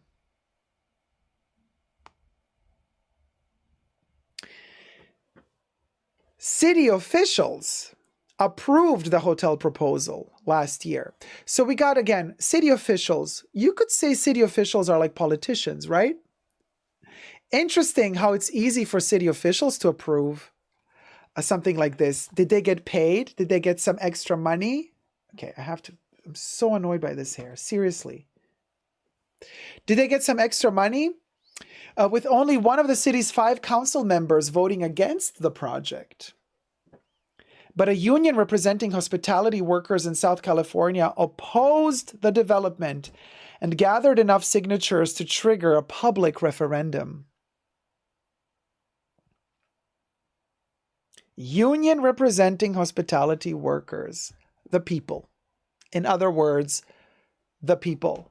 The people in this story stuck it to the man in the best way possible, especially because if you consider Rodeo Drive, I mean, it's the luxury capital, of America, really. It's like money. It's just money is flowing all over the place there. And of course, LVMH thought, let's add more. Let's milk that cash cow even more. Let's add more of my properties to that area. Now, mind you, from what I understood from this article, Bernard Arnault purchased that land where he was going to build the hotel. I think the hotel is called the White Horse in French. And so they said no to the building of the hotel, but he still has the land. And now they're saying, like, what is he going to do with the land, with the property? And with the property, he said he might build offices or a shop, like a boutique, or offices. The union argued that the development agreement didn't include information about local affordable housing for hotel workers. The hotel also attracted opposition from the group Residents Against Overdevelopment, which said the hotel, set to reach 115 feet at its tallest, was just too big and tall for our village and would lead to traffic and drain the city's services and infrastructure. The 5.7 square mile city, which has around 35,000 residents, is already home to 16 hotels. Masa Al-Khair, or Al-Khair, Beverly Hills principal planner, told the Los Angeles Times when the hotel was first proposed more than 3 years ago that the Cheval Blanc is at the highest end at a part of the market that maybe is not being met right now. This is supposed to be the upper echelon of hotels. LVMH had said that the hotel would generate around $780 million in tax revenues for Beverly Hills over the next 3 decades. So LVMH was kind of sweetening the pot by saying to Beverly Hills, hey, let us open this hotel. You're going to get so much tax revenues from this hotel. But as we all know, the richer you are and the more ways you find to not pay taxes, especially in America. So this is a promise that I would kind of be quite skeptical of if I were in any way, shape, or form connected to this project, and if I were working for the city council. I would be like, yeah, you're promising the city of Beverly Hills this amount of money, but then you also have other tricks up your sleeves and all the most savvy lawyers in the world that can work for you that might find loopholes so that you don't have to pay taxes. You know what I mean? I would just never trust a businessman like Bernard Arnault promising me tax revenues. I would be like, sure. That's just me. LVMH had said that the hotel would generate around $780 million in tax revenues over the next 3 decades. Under the development agreement, it said that it would also contribute a one-off payment of $26 million to the city's budget for services like schools and policing. Now listen, if LVMH is telling the city, I'm going to donate. Well, donation is also tax deductible. A one-time only $26 million, call it a tip, for schools and policing, and $2 million for arts and culture. What were they thinking? So first of all, if you're going to tell me something like that, then I'm sure that you are going to be earning thousands of times more. Because if you're ready to drop $2 million plus $28 million as a one-off thing. Here's a gift to the city for thanking you for allowing us to build our hotel. I would be like, 28 million? Yeah, doesn't cut it. How about you give us, 5 million every year, as long as the hotel is open? On top of your taxes that you're going to generate, allegedly, how about you pledge to give 5 million every year for culture? Not a one-off gift. How about every year? For as long as the hotel is open. How about that? You know what I mean? Also, that the union is saying, hey, affordable housing for the workers in said hotel needs to be guaranteed. LVMH apparently didn't guarantee that. So what does that mean? That the people who are cleaning the hotel, cooking in the hotel, working at the reception in the hotel, whatever the hotel needs doing, yet they can't live nearby Rodeo Drive because apparently they're not going to be paid enough to afford to live close by in Beverly Hills. They're going to have to ride 2-3 hours every morning, commute to get to work. And this is why unions are so important, you guys. This is why it's so important to unionize at work, because a union fights for your rights as a worker. Because LVMH, honey, they ain't going to fight for nothing but themselves. So this is why I am very happy that that hotel was not approved. Just my personal opinion. And the project was revised to address community input and ultimately received overwhelming support from Beverly Hills residents, businesses, and civic groups. Supporters of the project said, but they didn't say how many people. This is all very sketchy. Take it with a grain of salt. Don't trust what they're saying. Just under a third of the city's 22,160 eligible voters had voted on the proposal, and the results were tight, but just under 51% of people have so far voted against the development on the two measures on the ballot. Some ballots are yet to be processed. This is what the Los Angeles Times reported, but as of now, it's over. He doesn't get to build this hotel. And this is the kicker, and this is why I would not vote for this person again as mayor of Beverly Hills. Beverly Hills Mayor Julian Gold.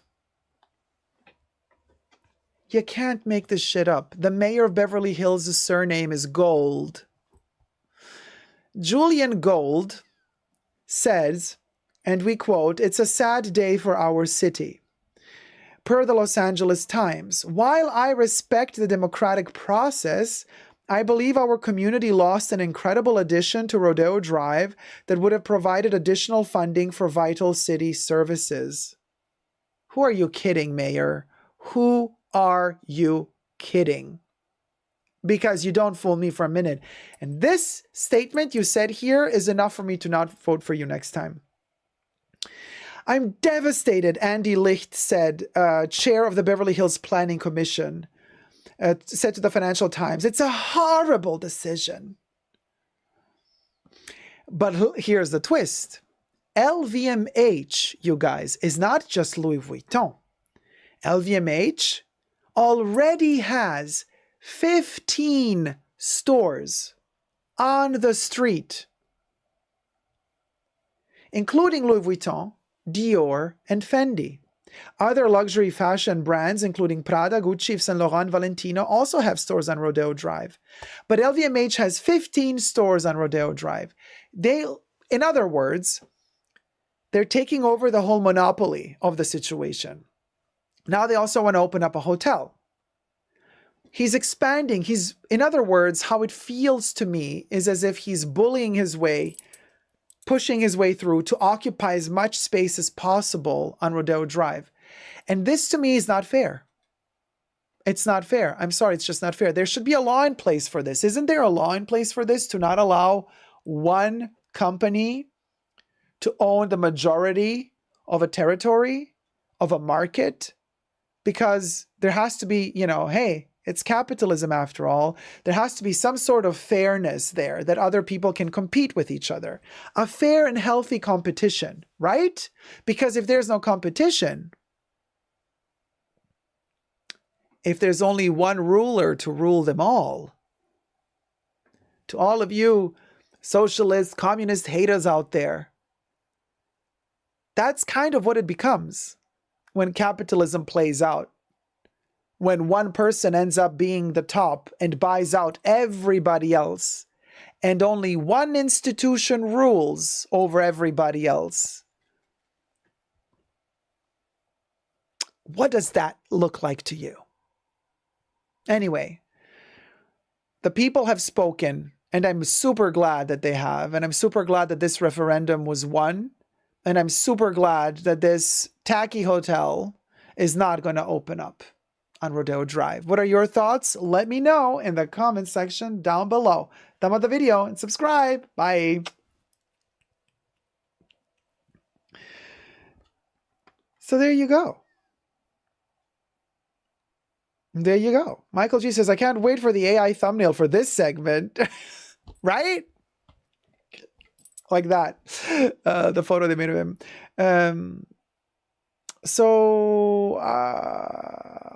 Yeah. I wanted to say hi to Ollie. Ollie, you joined the live chats right as I was starting to film the segment, so I couldn't say hi to you, but hi, Ollie. I saw it. I remember. Mel says, it would be like Taco Bell winning the restaurant wars and Demolition Man. Juliana says, this what happens when greed takes over. Exactly. There's a shady motive behind the scenes, surely, says Gloria. I'm just saying, Holly says it's about a balance, but capitalism can definitely go too far. Right? Like Walmart did to all the ma and pa stores. Yeah, Telma. It's a good example. It's a really good example. Hey, Elizabeth Villarreal. How's it going, sweetie? Amy says, laissez-faire capitalism does not work. And you know what saddens me is like when, and we're not going to go into politics now because obviously, well, this is also economy, but it's not like people say, oh my God, then you're a socialist, you're a communist. No, I'm not. But I also don't like capitalism. I know there has to be something else we can do. There has to be another system that we can have as a society that's none of these mentioned above that will make us all happy. Vivienne Westwood was working on such economical concept before she passed away. And it was very interesting. She had this theory, how to save the world, right? And her theory was no man's land was the name of her theory. No man's land in terms of no human being should be allowed to own land because land belongs to everybody. And it begins with that concept of saying planet Earth cannot be privatized. Planet Earth belongs to everybody. First of all, planet Earth was here before we were here. So who are we to say, it's mine? No, you're borrowing it. You are allowed to live on planet Earth for as long as you live, but it's not yours. And so her concept starts from there. No man's land. And for using land, she had an idea. If you use land, the more land you use, the more tax you have to pay. And that tax goes back into the land. Now, her whole theory is quite complex, and it would take me a long time to explain the whole thing. But it's a very, very fascinating approach to an economical system that she kind of was working on for many, many years, trying to build it towards a healthy planet where everybody has food, enough food to eat, where the planet is not being damaged, you know. But unfortunately, she passed away.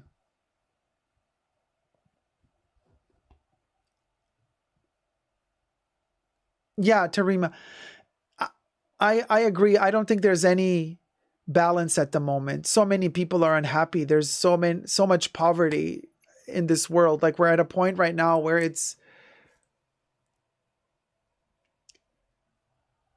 so unbalanced, and it's not getting better. So we have to drastically change our ways and our system if we want to grow and prosper and all be happy with each other. You know? Anyway, there's that. Now let's move on to a topic that is literally first world problems of the worst kind. The Louis Vuitton price increase. Which is like, you know, from one thing to the next. Let me prepare my little beautiful objet d'art pieces.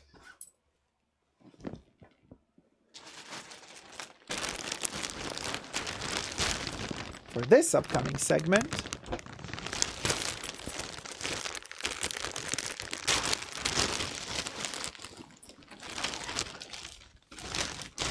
Yeah, I know. Speaking of greed, right?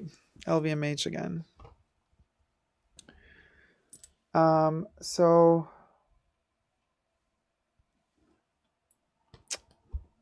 okay.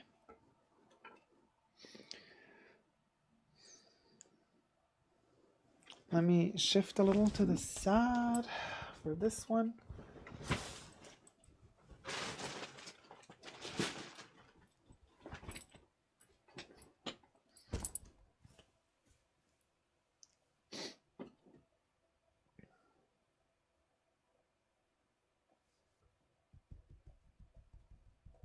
Okay, I should go back. Should it be central? Yeah. Maybe it's better in the center. Okay. Because I'm going to be lifting bags and whatever. Hold on, you guys. I'm setting up here. Have a good day, Luxo. Have fun studying. Okay.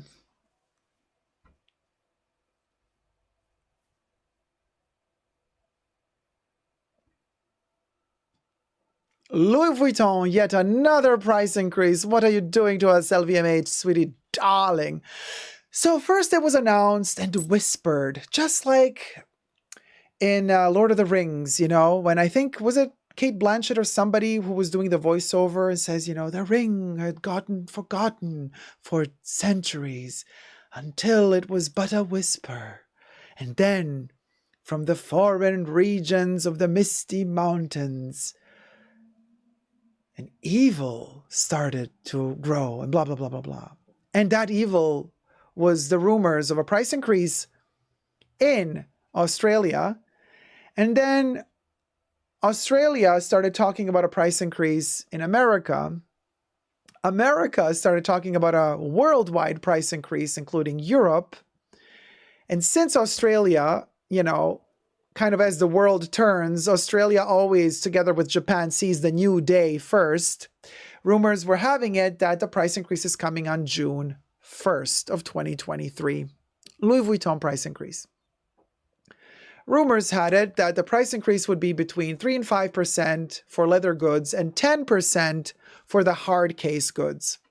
Now, not many people are still nowadays buying the trunks, the ginormous trunks, even though a lot of people are dreaming of having one of those big trunks in their living room and to use it as a couch table, even though that defeats the purpose of those trunks because they were meant for travel. They were meant for travel hundreds of years ago when the rich would travel on boats and trains and the trunks would be pieces of furniture that they would use while they're traveling. Nowadays, those trunks have become a heritage piece, you know, momentum, a novelty really, that you end up using as a couch table.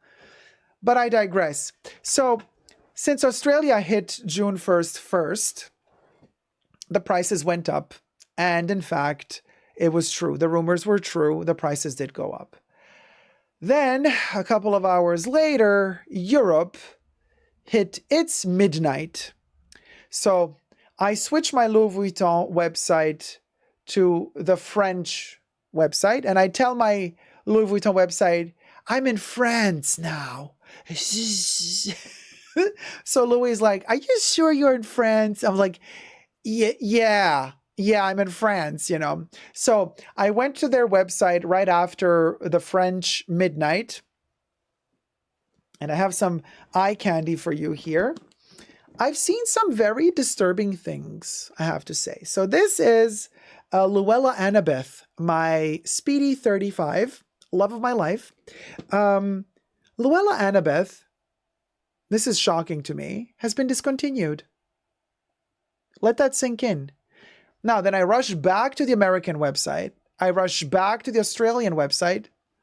Speedy 35, without the bandolier, available, but only leftover stock.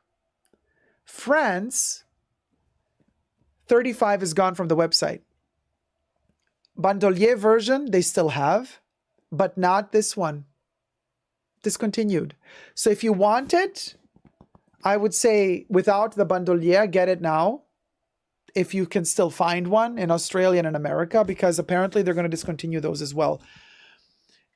And they're going to still, I think, keep making them if you want to do the heritage version with the, you know, with the kind of your, getting your initials embossed on it and stuff like that. I hate that stuff. I don't do that. I don't. But anyway, the Speedies went up in price in Australia, but also in Europe. So in France, the price went up €100 for the Speedy. That's a lot. That's a lot, you guys, because they just had a price increase what was it? February, March? They went up in price.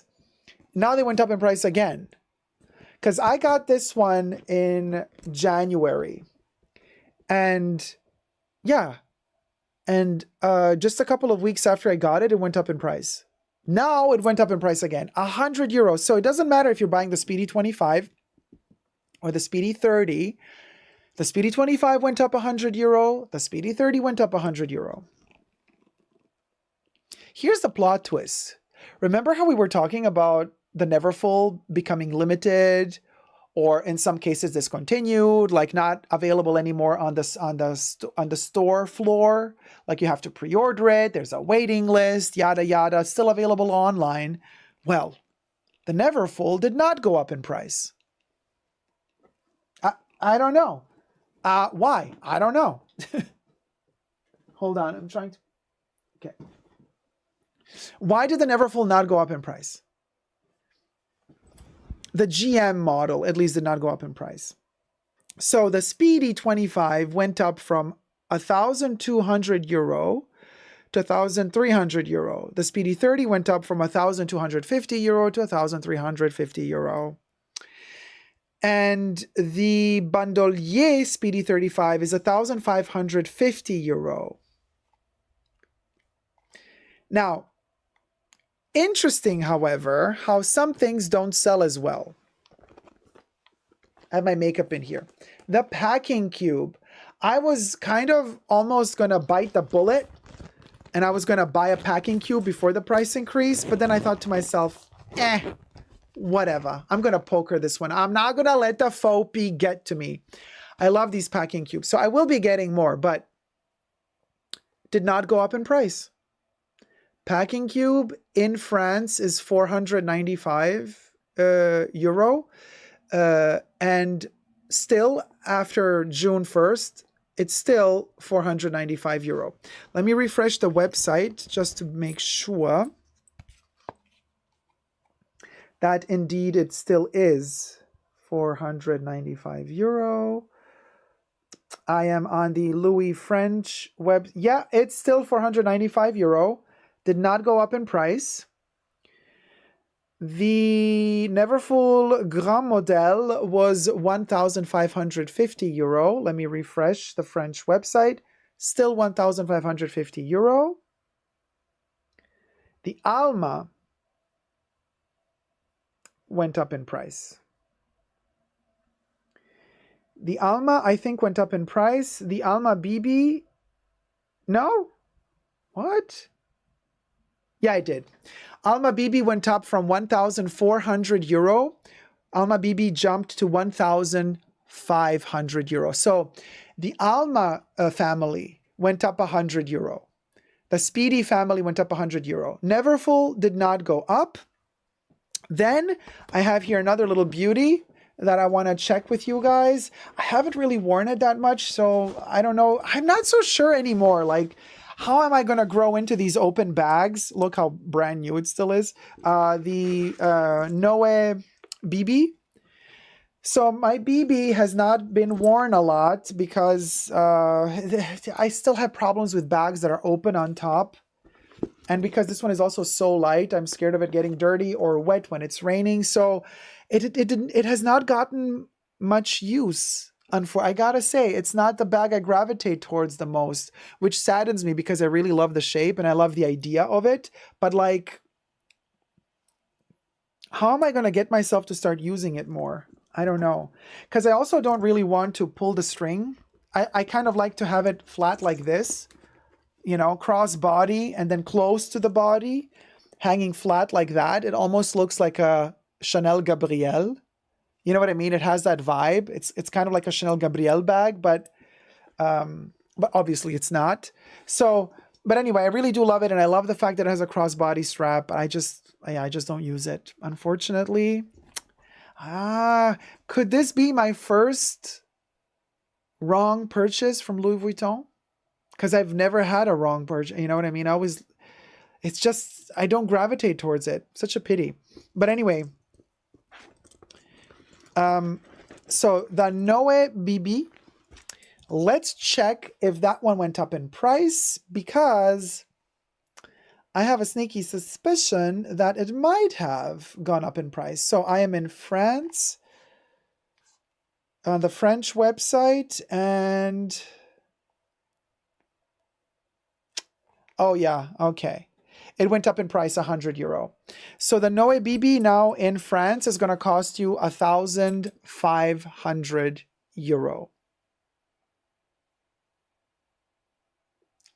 That's a price increase. That's a price increase, because this is a bag that it's tiny, and you know what I mean? It's a tiny bag, and I don't know. Is it worth 1,500 now? Euro. Okay, so it's gonna be what, 1,600, 700, 800, maybe almost 2,000 in dollars. Oh, Caleb says we all have those bags we don't reach for. Yeah, I really love it a lot. It makes me very happy. I just don't use it. Maybe I'll use it more now, because I bought this one before Christmas. So I got this one when it was really raining a lot and cold and snowing, and it's just not the weather for this bag. So this is the first time I have this bag in spring and summer. So maybe this is going to become my go-to bag when it gets warmer outside. You know what I mean? So let's not rule this one out completely just yet, because I still have my first summer to spend with it. You know what I mean? Let's see if I kind of warm up to it in summer. Maybe it's going to be my favorite summer bag. Who knows? Because I actually don't really want to wear my Speedy too much in summer because I sweat a lot. It's too hot. So by holding it, the handles might become darker sooner. So to have a crossbody bag is kind of maybe better in summer. I don't know. I'll keep you posted on that. But yes, so the Noe family went up in price. Each one of them from the Noe family went up in price €100. And still couldn't help but wonder in my Carrie Bradshaw voice, why didn't the Neverfull go up? Isn't that bizarre? And that's strange. I find that strange. Well, let's see the next one. Now, this one I do not regret buying, even though it was really pricey. Guy waited too many years to purchase this one, so I got it when already, you know, the prices were insane.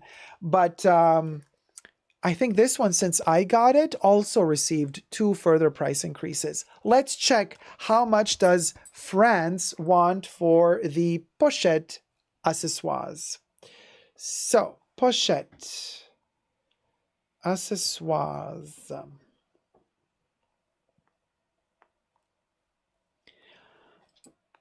Oh my God, you guys. Okay, first of all, France has it online. It's readily available right now. It didn't go up in price. €1,100. That's the last price increase it had after I got mine. So the pochette accessoires did not go up in price, but hear me out. There's rumors that the monogram pieces that did not receive a price increase now will receive a price increase in August, allegedly. So everything I say in this video is for entertainment purposes only, not rooted in truths or facts. Everything's alleged and just my opinion. But just letting you know, if you are planning to travel to Europe and you think you might want to buy a little something, this one's available now in France on the Louis Vuitton website for €1,100, and that's including taxes. I have a sneaky suspicion that the pieces that did not go up in price now in June, they might be the ones that are that are going to go up in price in August. So that means that this one did not go up in price now. This one did not go up in price now. The Neverfull did not go up in price. I'm so happy about this one not going up in price because I want another one. June is almost here, or in some cases, in some countries already is here. It's my birthday month, right? So maybe I treat myself to another packing cube for my birthday because I have a lot of makeup and it's a lot of stuff. And I love them. I love them to bits. Packing cubes are awesome. So, and I'm just interested in these monogram pieces, obviously, because to me, that's Louis. The other stuff I really don't care for. And I would like to use this opportunity of the price increase video to say something to you guys. When I was trying to hunt down the Speedy 40, they just discontinued it. You can only still buy it heritage with the monogram, with your initials on it. And I really don't like that. So then I said to myself, okay, fine. I can deal with the 35. Thank God I got the 35 because now the 35 is also discontinued. So they discontinued the 40. There used to be a Speedy 45 as well many years ago. They discontinued the Speedy 45. They discontinued the Speedy 40. Now they discontinued the Speedy 35 without the bandolier. The one with the bandolier is still available. But you see what I mean? More and more monogram pieces that are super iconic are being discontinued. But they keep introducing really ugly seasonal leather pieces that nobody wants. Literally nobody wants. I'm sure they were convinced that Yayoi Kusama is going to be the bomb collection. And I'm sure they were so convinced that it was going to be bomb that they decided to do a 2-part collection of Yayoi Kusama because they were like, this is going to be so good. We're going to invest so much money. It's going to sell out. And I'm like, nothing sold out. I mean, a few pieces did, but you know what I mean? Like, we did not care. They charged way too much for the Yayoi Kusama pieces. They were, in my humble opinion, really ugly. I know in the chats, don't come for me. If you love the Yayoi Kusama pieces and you bought them despite the fact that the woman is a racist, allegedly, fine. You go, you do you, boo. You do you. But not me. So it didn't sell out. And then they're pushing all of these other seasonal colorways and materials and bags, and nobody cares. We want our monogram. And instead, what do? Let's discontinue more Speedies. Let's discontinue the 35 now. And then as if that were not enough, the packing cubes, that there's a small, a medium, and a large. They discontinued the large. And these are not even that old, you guys. I mean, the packing cube was first introduced around 2018. So it's not like the packing cube was given enough time to become heritage. In my humble opinion, this is the best beauty case, vanity case Louis Vuitton has. It is so practical. I adore it. To the point where I buy multiples. This thing should be a classic. It should be. But they're not giving it enough time, enough years for people to really kind of discover it for themselves. And so they're like, oh, okay, let's discontinue the biggest one. So it's gone. So now the medium became the standard size, even though this is the medium, but now they don't call it the medium anymore. Now this is just the packing cube. And then there's a small one. The large one is discontinued. So they're chopping off more and more monogram canvas, and it's kind of, I mean, not that I really care, because at this point, you know, my collection is almost complete. Like, I have all the pieces that I love, that I always wanted from Louis. Like, what I'm still thinking I'm missing is maybe an Alma BB. But do I really want an Alma? I don't know. And a regular size Noe. But I have the BB now, so I don't think I'm going to get the Noe. And if I get the Noe, quite frankly, I'm probably going to get it secondhand, like really used up, because I can't.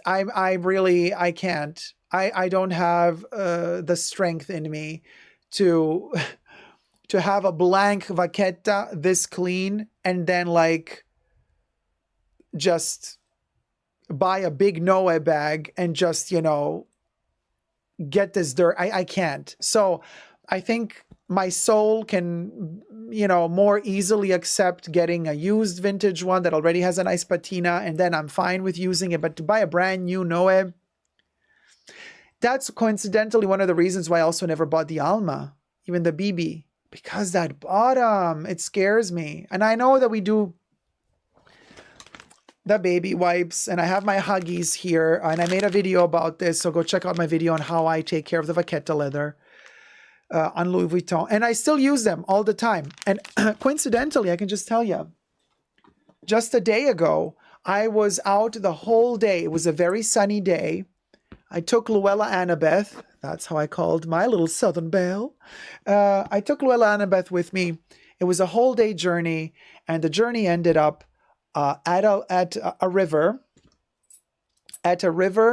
in a park underneath the trees, very dusty, dirty area. I mean, we were all dirty, walking around. My shoes got dirty. I had to like wash up when I came back home.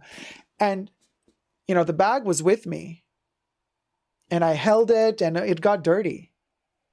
But the second I came back home, you know, I washed my hands first, right? And then I took these little babies and I wiped the bag clean, and nothing is on it. There's no stains. I mean, it's getting a beautiful patina because I'm using it a lot. So it's getting its honey patina, but you see what I mean? There's no like dirty stains. So this is really working for me. And I'm saying this also because you guys have been asking me like, hey, Jacob, are you still using the baby wipes? Yes, I still am. And it's still working for me. And best example was going into the park and being on the town, running errands the whole day, and then coming back home in the evening, cleaning it up and having it look so beautiful. So completely fan of the Huggies Pure baby wipes. So just letting you know that. Now, my question is this, like, how far is Louis Vuitton going to push, where do I put this, these price increases? Oh my gosh. Okay, they're going to keep pushing these price increases just like Chanel is and all these other luxury brands are pushing them. So I think once you've purchased the pieces you love that are on your wish list, if you can afford to get them somehow, right? Then the trick becomes maintenance. Maintenance. How to get these pieces to stay beautiful for as long as possible, right? Because you've invested the money in them. I mean, you've decided to spend your hard-earned cash on these pieces that keep going up in price. And now what do? You love your monogram like I do. And you love the fact that the monogram, you know, also has this beautiful aging aspect to it of the vaqueta. How do you preserve it so that you don't have to buy a new one next year after you bust your vaqueta completely with stains, you know? Well, the Huggies are helping me. I'm having some wonderful experiences with them. Now, this is obviously just my experience. I'm not telling you this is a miracle worker, because I don't want you coming for me later saying, Jacob, I tried the Huggies. It didn't work for me. It might not work for you. It works for me. I can only say what works for me. So, but this terrifies me. So if I'm going to spend so much money, now that this went up in price, right now it's 1,500 euro, I want to know that it's going to last me a little bit. You know what I mean? Because these prices keep going up. So we need to always develop better techniques to preserve our bags. The positive aspect of all of this is that, in my humble opinion, Louis Vuitton canvas with vaqueta ages beautifully. That patina makes these bags look so beautiful later on in life. It's one of those rare instances of luxury bags that age so gracefully. And actually, they look more expensive when they get older. To me, at least to my eye, they look more like precious, more historic. You know, they look like they came out of another time when they get their patina. So if you take good care of them and they patina evenly, your Louis Vuitton piece is going to look incredibly better 5 years from now, you know? So this is a great thing. Yeah, Ollie, perfectly said. Perfectly said. Ollie says patina equals quiet luxury. That's a good point. So now Louis, it did not do a crazy price increase like Chanel. Like Chanel's latest price increase where they increased bags like 15%, their classic bags, right? Some even more than 15%. But, and obviously Louis Vuitton bags, at least when it comes to canvas, they're not that crazy expensive yet like Chanel bags are, but we're getting there. We're getting there. The Speedies used to be under $1,000. Now they're over $2,000. You know what I mean? So we're getting to a point where a lot of people are going to be priced out of the Louis Vuitton canvas market as well. I have a sneaky suspicion. So this is the time to harvest those pieces that you really love. In my case, it's the Speedy. The Speedy family is amazing. And these little beauties here, right? My favorite pieces. Oh, and the Keepalls. The Keepalls went up in price too, by the way. Let's check how much the Keepall went up in price. But now is the time, because cometh the next price increase. By that point, I think their canvas bags are going to really not be worth it anymore for me. Never say never, because, you know, if heaven forbid something were to happen to my Speedy, I would buy another one. By hook or by crook, I would find a way, because I just love it to bits. But let me see the Keepall.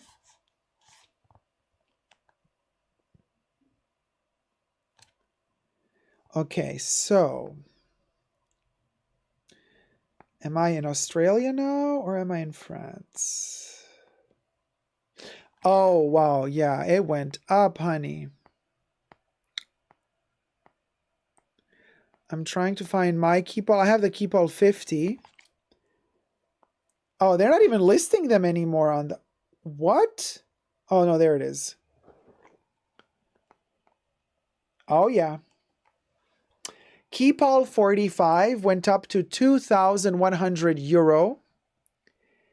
Keepall 50, 2,150 euro. Keepall 55 went up to 2,200 euro. We're just talking about the monogram canvas version of the Keepall. We're not talking about the leather versions or the limited edition versions or the Yayoi Kusama versions. Yeah, the Keepall monogram with bandolier. They only do them with bandolier, by the way. They don't do the Keepalls anymore without. They used to in the past. Keepall 45, 2,100 euro. Keepall 50, 2,150 euro. Keepall 55, 2,200 euro. Last year, when I got my Keepall 50, right before I traveled, oh my God, it's almost been a year since I went to Australia. How time flies, for the premiere of my movie Art Lovers Unite with Vivienne Westwood and Patrick J. Thomas. If I were to translate the price in euro for that bag, I don't remember, but it was 1.7 or 1.8.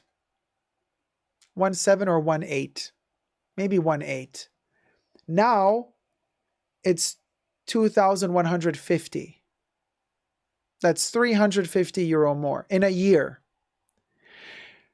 So what does this show us? And it might go up again in August. So if it went up in price, 350 euro in 1 year, that means that, and their percentages of increase are more or less the same, between 5 and 10%, right? If the percentages remain the same in terms of increase for next year, that means that what went up in price 350 euro this year, next year might go up over 500 euro. You know, because the more something costs as a base cost and you add 10% on top, then that's your new base cost. Then you add 10% on top of that. It's going to increment more and more. You know how the shtick works. So what I think is going to happen is next year, this time, prediction for the future. So if the Keepall, as of today, end of May or beginning of June, depending where you are in the world, let's just say if you're in France, as of today, June 1st, 2023, the Keepall 50 is 2,150 euro. So I predict that by this time next year, the Keepall 50 is going to end up costing 2,600, 2,700 euro. Yeah. I think it's going to be around 2,600, 2,700 by this time next year. Let's see if my prediction comes true. It's insane, right? Anyway, you guys, let me know your thoughts in the comment section down below. I mean, I love my Louis monogram, but thankfully I've gotten almost everything I want, and I'm super happy that these did not go up in price this time. So I might snatch one still before they go up in price as well. And then, yeah, I'm only left with like smaller things I still want, you know, maybe like a notebook cover, you know, for like writing note, not like a computer, but just notebook cover and, you know, little accessories like that, but no bigger things anymore. I'm not a fan of the Capucines. I never cared for those. So I'm not a fan of the Neverfull. So I don't care for those. Yeah. So I'm kind of almost in like Louis heaven. You know what I mean? I'm at Louis peace. I have the things that I have, and now it's like smaller leather goods that I still need in my collection. But other than that, I'm good to go. And now it's all about preservation, preserving these beautiful pieces and keeping them alive as long as possible. Thank you so much for watching. Let me know your thoughts in the comment section down below. And until next time, never forget to never give up on love. Subscribe. So yeah, what do you know? The 10% price increase, you guys, was on the trunks. The trunk, the hard shell pieces. You know what I mean? Oh, Ollie, I adore my monogram collection as well. I think the monogram collection is just, I don't know, it just makes me so happy. It just gives me so much happiness, and I just love it. Love it, love it, love it, love it, love it. Love it. So I know it's not for everybody, and I know some people just don't care, and it's okay. Let me just close this. Let me just close this little baby here so it doesn't get dusty, because I don't want the dust bag to get dusty. I'm that person. So I put it in a plastic protector bag. There you go. All right. So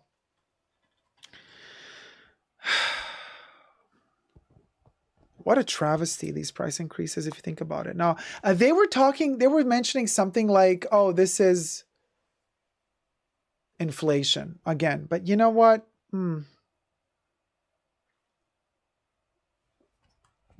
Yeah, I don't know. My life, my journey. How's it going, sweetie? Oh man, I have a Keepall 50 on my wish list. When is the USA price increase? Now. Oh, well, no, actually, where in the US are you? You know, you still have 1 hour. Okay. You still got 1 hour, more or less, if you're going to order it online. You have 1 hour. Depends where you are in the US. If you're in LA, if you're in New York. Hey, Debs. How's it going, Debbie? So let me tell ya. So let's check.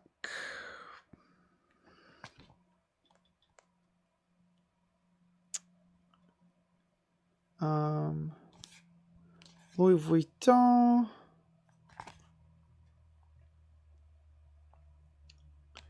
And then I'm going to go, now I'm going to switch from Australia to US. And now I'm going to tell you. Keep all. All right. Which one were you talking about? Keep all 50. My life, my journey. Okay, keep all 50. Okay, so it's $2,500 plus tax. So in 1 hour and 10 minutes in New York, right? There should be a 5 to 7% price increase on that. So if you buy it now, it's $2,500 plus tax. If you wait until tomorrow, it's going to be probably around 2.7, I want to say. Let me see. 2.5.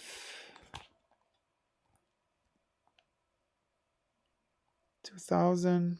Oh my gosh. It's not doing anything.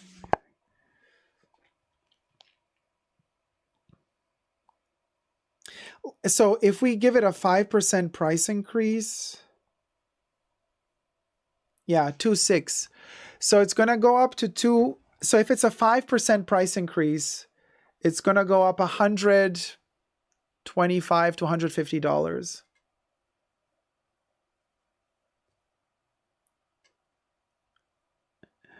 Oh my God, a price increase countdown. Yeah, Debbie, it's come to this. Yeah, it's come to this, Debs. I just tried to put something on my Louis Vuitton card, but it would not let me. Uh-oh. They're resetting their prices. Can LV hold their breaches on doing another price increase after June until I get my bag? I'm planning on buying it in August. So the other price increase is supposed to be in August, ampersand. Hey Gladys. Hi Jacob. Is there a price increase on Alma BB? Yes, Gladys. The Alma BB went up in Europe 100 euro. Alma BB went up from 1,400 euro to 1,500 euro. But we're waiting for the American prices because it's not midnight yet. Happy new price, says Ollie. Whee! Oh, let me drink to that. Like New Year's, yeah, like New Year's Eve, but not. Well then, I guess I'll have to bump my purchase up a week early. Oh, ampersand, if you're, I don't know what bag you want to buy, but if your bag, I need sugar. Yeah, I'm slowing down. I need sugar, like right now. Hold on, I have my apricots here. Okay.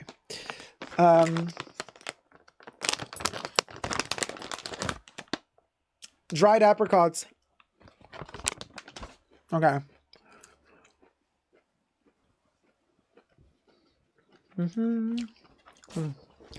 This?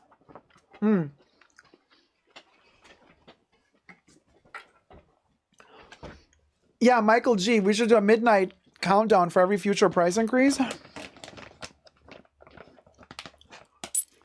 Because, like, oh my God. Okay, sugar, I'm feeling it.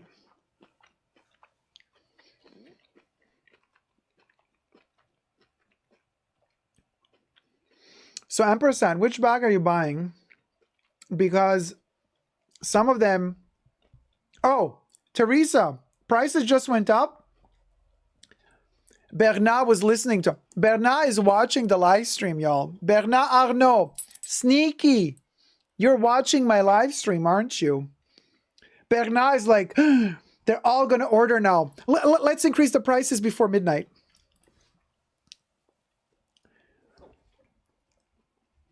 Bernard, Virginie, they're all watching. Right, Kev? Ollie's like, let me check. Let me check, you guys. Let me also check.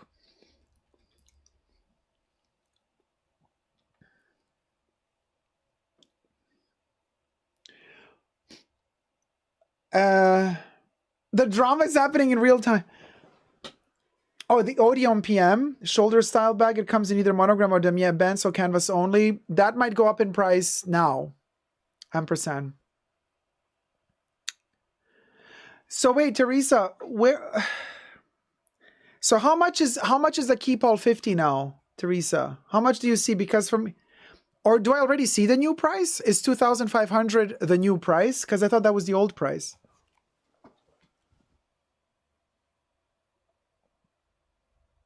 Ah, Teresa said I put Speedy 35 in my cart 30 minutes ago, and it's now like $170 more. Okay. So the Keepall price I just mentioned to you is already the new price then. The $2,500 is the new price. So Ollie's checking right now. Ollie, how much did it go up in price?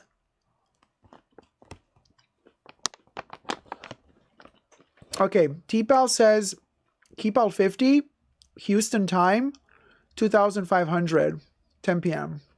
Yeah, for me it's the same. For me it's the same time.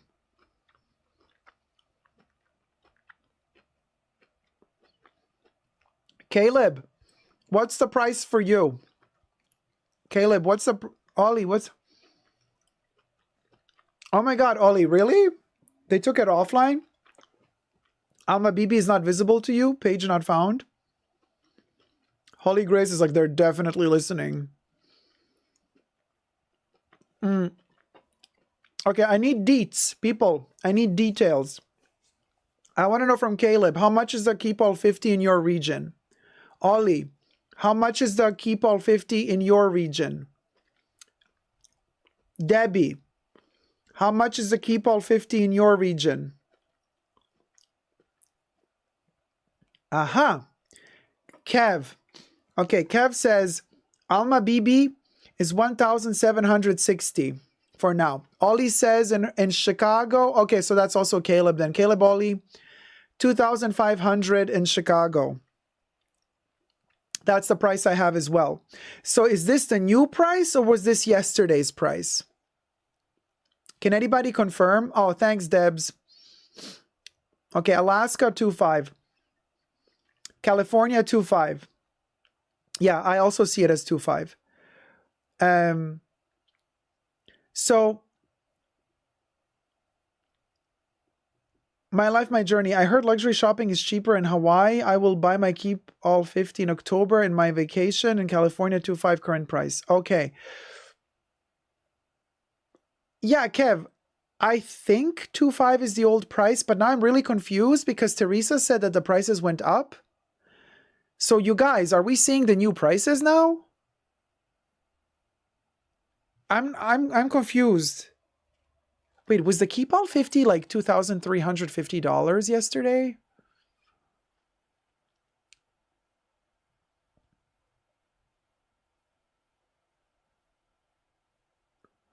I'm confused, Sean. Wait, was the Keepall 50 $2,300 like $2,360? The prices look the same in Texas, says Elizabeth. Okay.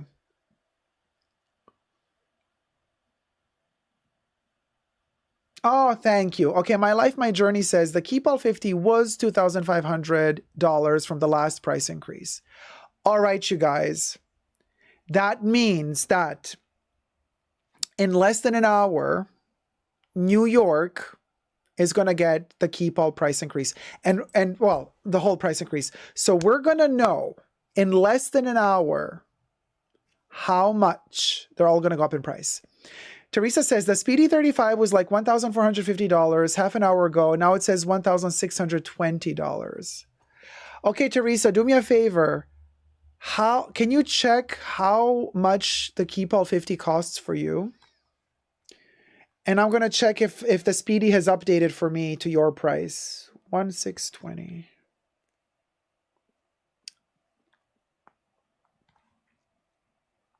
Yeah, I'm going to check. I'm going to check the Speedy now. Because something is wrong with their price. Because, yeah, something is wrong with their pricing, y'all. Because And it's just wrong. I don't know. So what did you check, Speedy? Speedy 35. Without the bandolier. Yeah. Oh, so that's an updated price then, because I have 1,620 for the Speedy. Took a screenshot. 1,620 is the Speedy 35 for me as well. So that's already the updated price.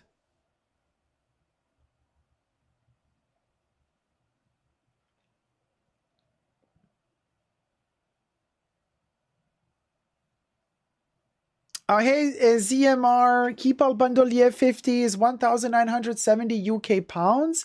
This is the new price. Love ya, Jacob, Silent Daily Watcher, Zara. Oh, Zara, thank you so much, my love. Love you too, and thank you for letting us know.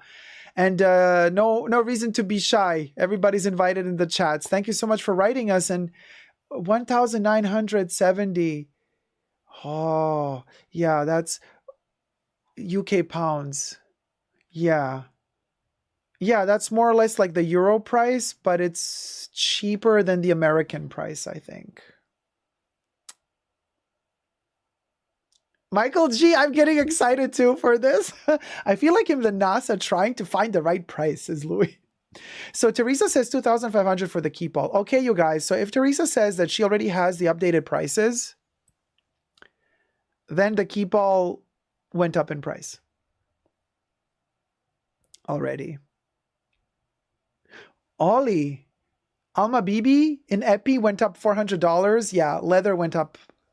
Leather went up considerably in price, more than the monogram. Yeah, $400 more expensive.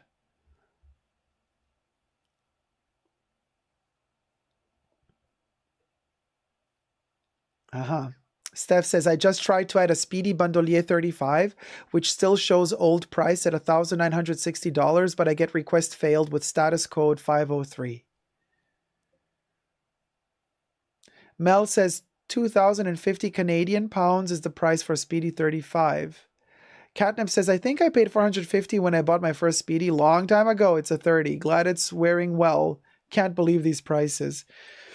The prices are insane. Nancy says, I love you all dearly, but this is driving me crazy. Oh, Teresa in Oklahoma.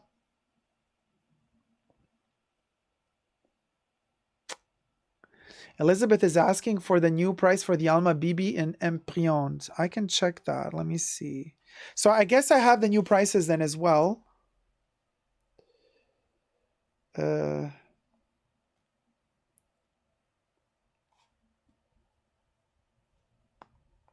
Wait, is that the Neo Alma? 2000 Neo Alma BB in leather is $2,500.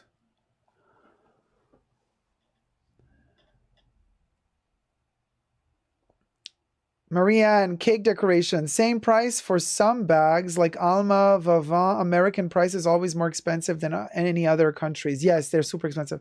Same here. I can't add anything, says Louis.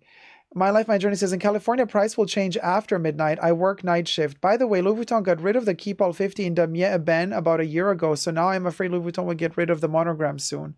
They're already getting rid of certain sizes. Like in America, you still have the Made in USA Keepall 60, but you don't have the Keepall 60 in Europe anymore. Yeah. Sucks for people trying to save for their first Louis Vuitton. I know, Zane. It's so terrible because think about it. It's not like they're doing a price increase once a year. And even that's bad enough. But then you have like 12 months time to budget, to try to figure out, to save up, whatever. Now they're raising prices several times a year. So you're always running after this. I mean, especially like now, okay, so in Europe, they have a 100 euro price increase for the Speedies and the Almas and the Keepalls.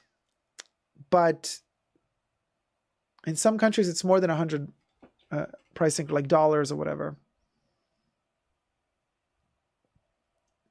Oh, Debbie. Yeah, a glitch at checkout.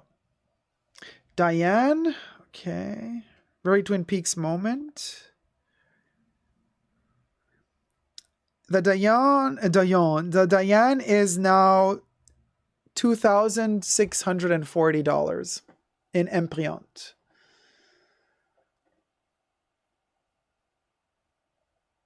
Yeah, 2,640. I see the price. Really? Okay, let me add. I'm going to add a Speedy just because I love them so much. You know, I could always buy another Speedy. I love them. Okay, let's get a Speedy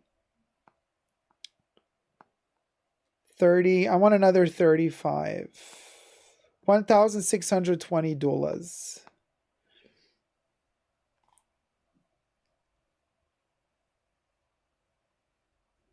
But I have already the new price, right? $1,620 is we all see the same price, right? Even you, Louis, you see the same price, but you can't put it in your cart. Ollie as well.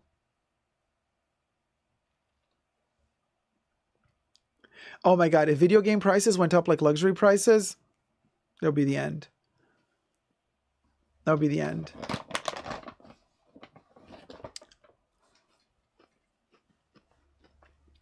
Okay. Apple Blonde, Speedies are my favorite Louis Vuitton design. Mine too. Totally. You also see 1,620. Okay. Louis also sees 1,620. So is this the new price? Because I can put it. Oh, hey, Anderson Martin. The Loop Hobo I was eyeing went up here too. Yes, it did go up. I put the Speedy 35 into the cart, you guys. I'm proceeding to checkout.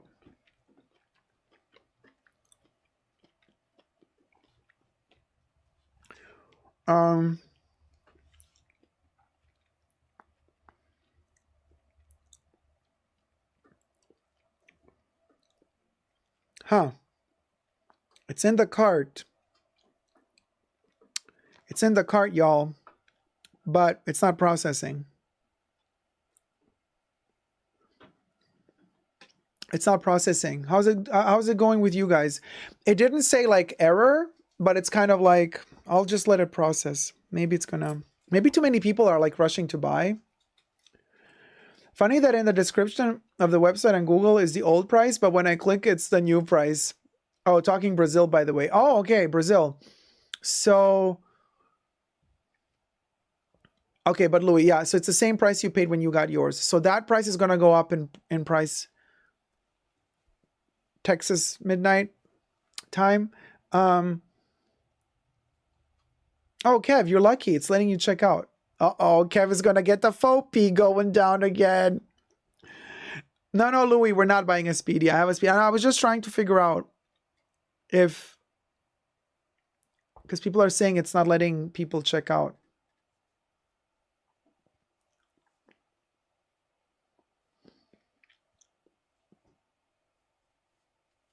Are we buying a Speedy? I would buy... Listen, I would buy a Speedy 40, but they don't do them anymore.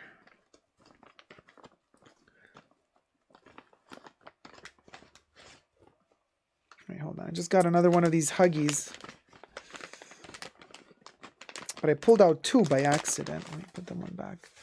Oh, Elizabeth is like, should I get Alma Bibi or Diane in Empriant? I prefer the Alma Bibi in monogram. But if you're going to do Empriant, then I would do Diane. I think Diane looks better in leather. You know what I mean? I think the Diane looks better in leather than the Alma. I think Alma looks better in monogram. And Diane looks better in leather. So if all you want is Alma, Bibi, Empriant, and Diane Empriant, between the two Empriants, I would go for the Diane.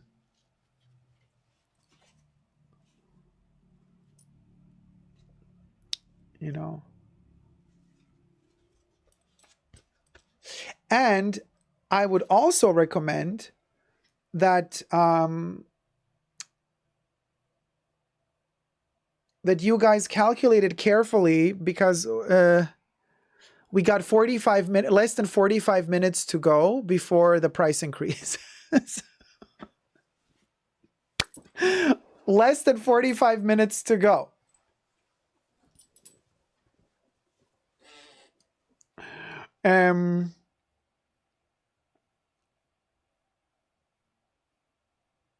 Oh, in season 3, Diane was why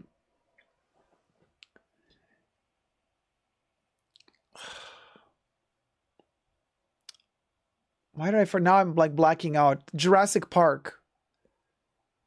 The female lead in Jurassic Park, the actress from Jurassic Park. What's her name? She's also in David Lynch's Inland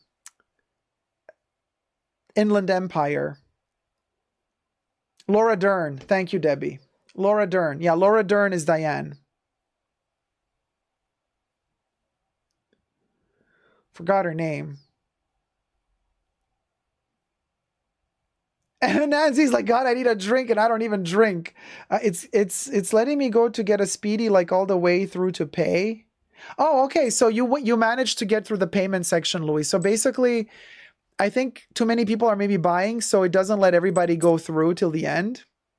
Hey, David. She was also in Blue Velvet. Yes. Laura Dern was in Blue Velvet. Laura Dern was also in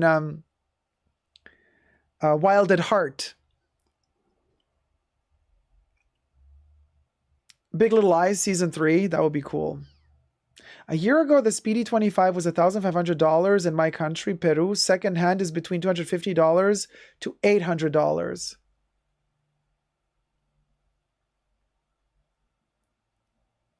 Yeah, but that, that's kind of the price that I would say that's how they go for. That's how much they go for, like in general, when you go secondhand. Whether it be in dollars or also in pounds or in euro, depending on the state of the bag, they go for between like $250 and $800. We're talking classics. We're not talking special limited editions, prints, just the classic monogram. That's more or less the prices. Yeah. Yeah. Smoking Oaken. It's a great movie. Isabella Rossellini was in it. True. And yeah, secondhand Louis Vuitton, you can get great deals. I don't know why people think they hold value. No, I don't think people think they hold value. I mean, I don't know. Listen, I can tell you this for sure. The one that holds value, Takashi Murakami, the cherries, they hold value. They just do. But for me, it's not about them holding value or not. I like buying it new. I just like having the Vachetta new. I like to put the patina on the Vachetta if I can. Mine is the Noe, because on the Noe, I'm thinking I don't have a heart to, so I would probably buy that one used. But I just really love the in-shop experience, and I love to have I love the smell of new Louis canvas. Oh, I love how the new monogram smells. I just love the whole experience. But having said that, I love my vintage shopping and I love buying used stuff, which, I do anyway.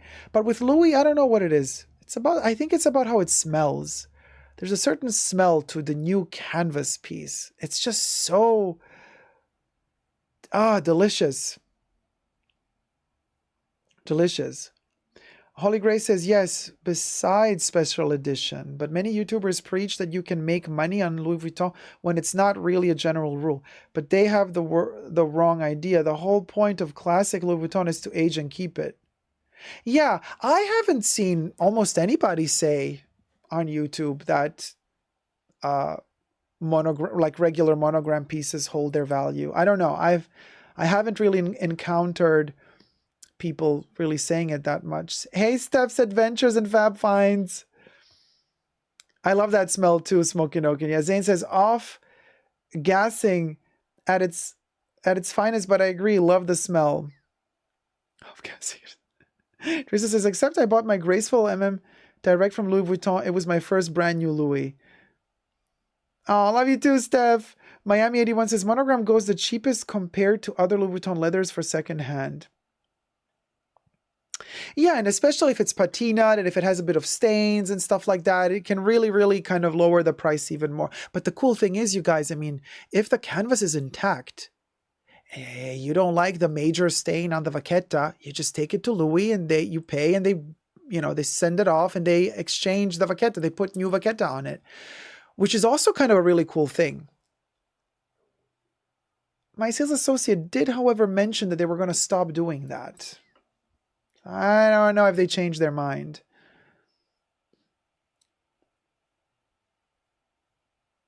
Yeah, David, when a sales experience goes right, it just hits different. I completely agree with you. Ah, Alice, you got the Speedy 30 Bandolier? So excited. Congratulations. Pre-price increase, too. Blue Bannister says, Louis Vuitton is definitely better than some brands for resale. Fendi is horrible. I mean, yeah, I wouldn't know with Fendi because don't care for that brand. Smoking Oak says, last I checked, it was around 500, 700 for new Vaquetta. To like refurbish the Vaquetta on a vintage Louis monogram piece.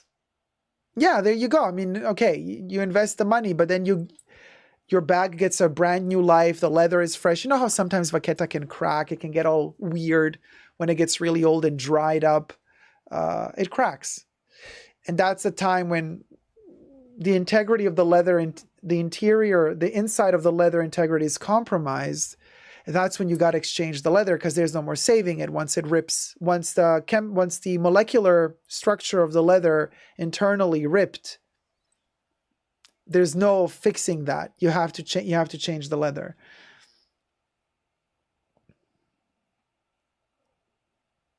Oh, Gladys, you added the Alma Bibi to your cart?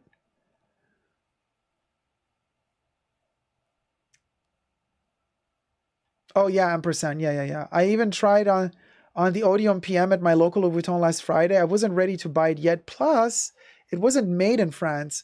Not that that's a huge deal, but I'm hoping for my first Louis Vuitton to be, yeah. Listen, patience will pay off. Okay, fine. So maybe the bag is going to cost $100, $200 more after the price increase. But then if those $200 more means you're going to get it exactly how you want it with the exact, specifications that you want it in, then I would also wait.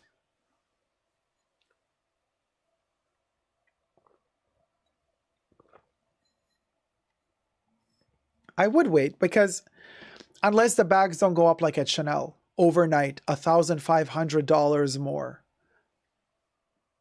that's a different story. But as long as these price increases are like $50, $100, still a lot of money. Nobody's saying it's not a lot of money.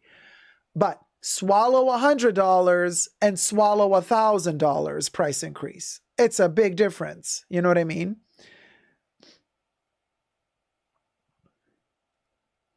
Oh, Ollie's still on the Twin Peaks train. So Debbie says, Debbie knows what I was asking for. My hubby says Diane was Naido, the blind lady. Yes, she was Naido. Diane was Naido. She was transformed into Naido, the blind lady. She was captured. She was a prisoner. That's why she couldn't help earlier. She was a prisoner in the mauve room. If only paychecks went up the same rate. Right, Zane? That would be amazing. Nisarga Nagarai, the Cruise 2024 collection of Louis Vuitton is so cool. Haven't really looked into it yet, to be honest with you. Was too busy dealing with copyright claims and, people trying to steal from me. This whole week has been a doozy. The waiting will definitely be worth it. Yes, says Ampersand, right? Because think about it this way. And I can tell you from personal experience, right? My monogram pieces, they never broke. I mean, the ones that I bought, like my wallet, like stuff that I use on a daily basis. And I mean daily basis. 10, 12 years, they're still going strong. They're not breaking, and I'm really using them. And so, yes, a price increase of $200, substantial. But then if the piece is really to the specifications you wanted and it's good quality, that's going to be the piece. You're not going to need to buy 50 of them, And I repeat, I've had this now for a year. Oh, I think so. I think we're at a year anniversary of this one. Every single day. It's traveled with me across the globe. It went with me to Australia. It went with me to Europe, to the Americas, everywhere. It's tossed around, it's thrown into bags, it's thrown into backpacks. If I'm shooting somewhere, you know, something, I have my makeup in here, it just goes also on a daily basis. You throw it in your backpack, and you're rushing to do a photo, video shoot, whatever. I will be taking this with me to the next screenings of the movies as well, of Art Lovers Unite.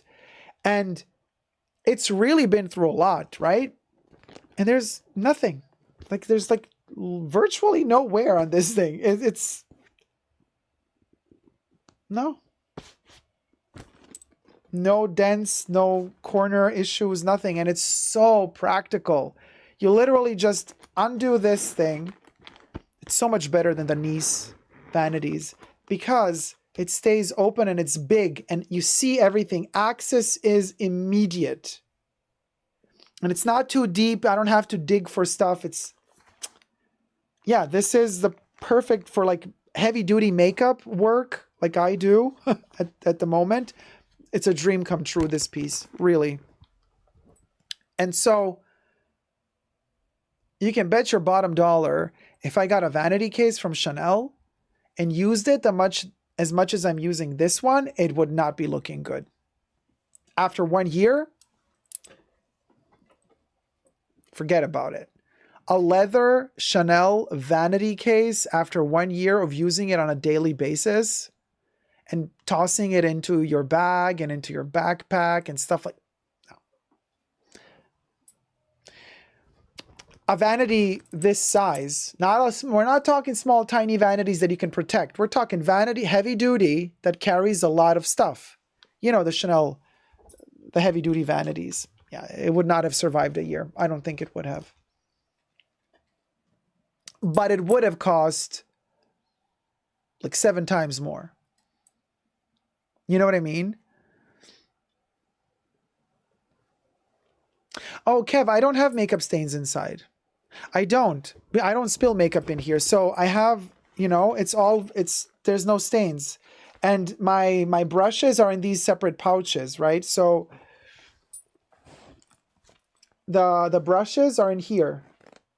So this you see, there's like, this gets the dirt. This gets you have here like the white powder residue from the powder makeup that I use, but that stays inside here. And that's it.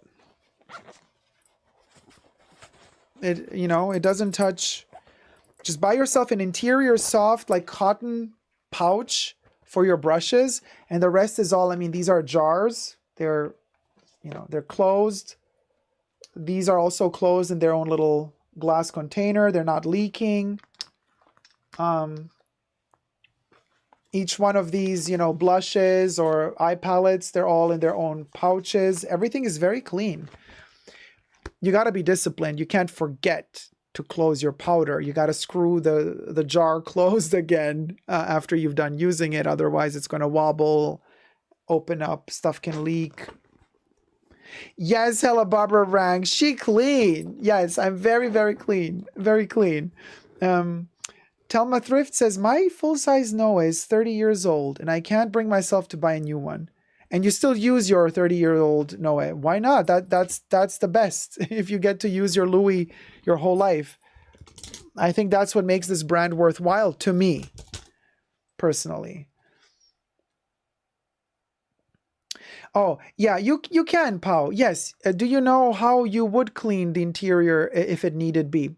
So the interior is that acrylic woven material that feels like cotton, but it's not cotton. I mean, maybe it has a bit of cotton in it, but it feels synthetic to me. It's like a clothy, canvasy material.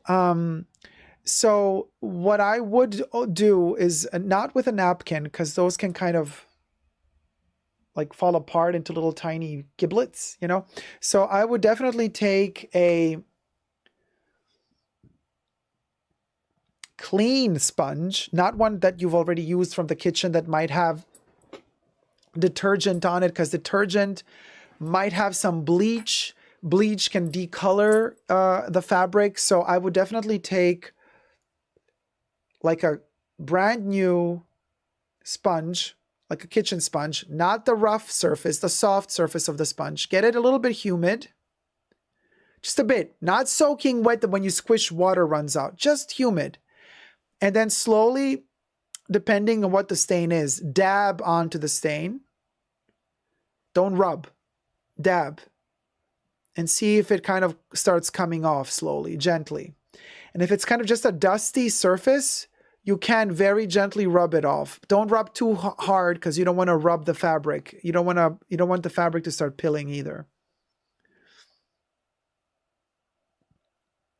And then if you exaggerate with the water, you know what I mean? Like you don't press out enough of the water and then you touch your fabric inside of the canvas piece and you see that it kind of creates a water stain. In that case, I would take my hair dryer to the lowest setting. Don't burn or melt the monogram canvas. Set it to the lowest setting and just blow dry that stain immediately. Then it won't have time to mark, you know, it won't have time to mark the circle around the stain on the fabric. So, did I get it? No.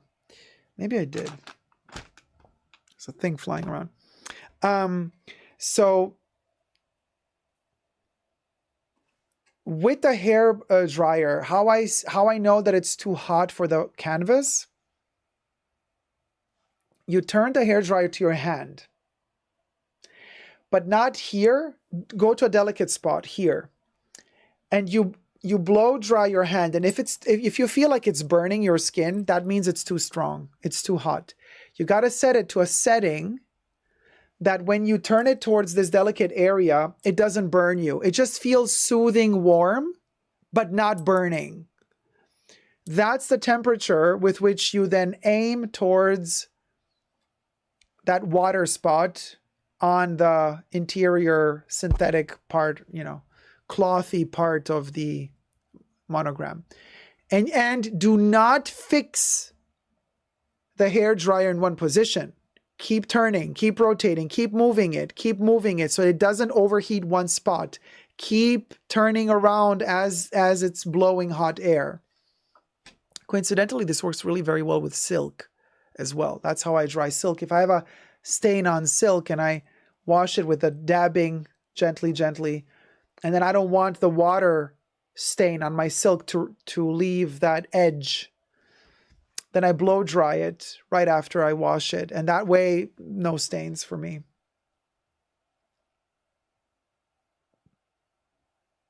Tried cleaning food stain off the gros gras on Chanel's shoes before, and I think I messed the gras in the process. Oh, you rubbed it a little bit, didn't you? Alan says, oh my God, Jacob, that's very informative. You're so good. Well, glad I could help. You know, I always share with you guys whatever I do. Well, that's how I do it. It's worked for me, but you got to be careful. It takes a little bit of exercise because obviously, you know, we're human. We make mistakes. But just always remember, if you're using the blow dryer to dry any fabrics, materials, always first test here the distance and the heat. It should not burn. It just has to be gently warm. David says, can I mention a scent I just got that I'm curious if you have tried? Future by Robert Piguet. I have not tried. No, I have not. No, I don't think I've tried it. Maybe I have. I've been to several Robert Piguet testings where they have 12 or 15 of them, and might have been one of those. I don't remember it. Gladys says, hi, Jacob, successfully bought my monogram Alma BB for $1,760. Did I make it before price increase? Thank you all for your good advices. Oh, congratulations, sweetie. Glad you got it. Yeah, it's still not time. We're still waiting for the price increase. So I don't know. I guess you're in time because the price increase should be coming in 20 minutes. So as we're waiting to see if the price increase comes in 20 minutes or not, at least for the East Coast, I want to already now say thank you to the mods, and I would like Bubbles to sing Thank you to the mods for keeping us safe today as we're waiting these last 20 minutes together. Hit it, Bubbles. A special thanks to the mods in the fashion bunker. Thanks to Debbie, Jesus, Creation, Nicole, Kebs, and Gloria. Bubbles loves you. Yay, Bubbles! Way to go. Thanks, mods, for keeping us safe. And this, a midweek journey into the depths of faux P and FOMO despair as we together unite to slay the evil dragons that steal our content and post it to their social medias. I'm not talking about anybody in particular, but I am saying that certain people should first learn diction. They should learn fashion history, product history, marketing history. They should learn also decency, morality. You don't just steal people's content and think you can get away with it, because you got another thing coming if you do so. You know what I mean? Bubbles, what say you? We'll go. We're living for it. Living for it, Bubbles. We're living for the justice. I'm living ferret, living ferret, living ferret, living ferret, living ferret, living ferret. The soul in that song is on another level. Bubbles reaches levels, depths with that song. And oh, what say you, Baby Yoda? Want to join us for a moment? Give us a cha-cha-cha-cha, Bubbles. Ciao, ciao, ciao, ciao. Ciao, ciao, ciao, ciao. Ciao, ciao, ciao. Ciao. Whee! Right, Baby Yoda? So listen, what do you think? Are we going to have a price increase in the States in like 20 minutes? Or is it like, we'll go? He's like, he doesn't care. Basically.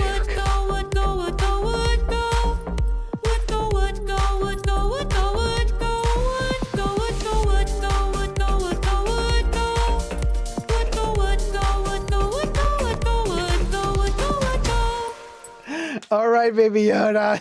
So very excited because he knows that after this, he's going to get his snacks.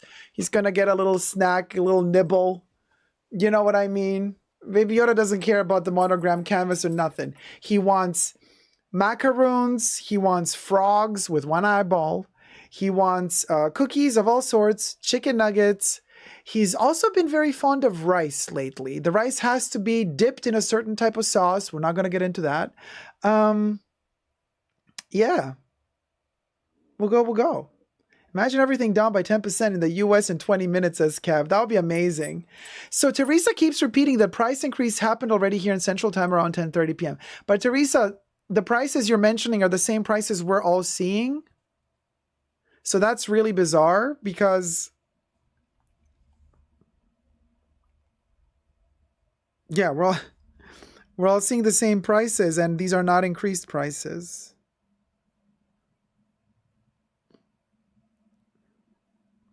I don't know, guys. What? Okay, so the Speedy 35 for me is $1,620.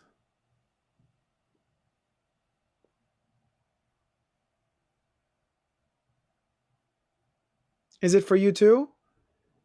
And this was pre-price increase. Hey, Saya, and this close to Pride Month, how are you? LC, you mean, wait, LC's abbreviation for? What If says, oh no, just got here, another increase. Yeah, we're waiting for it. 16 minutes to go, or 17 minutes to go before it's midnight.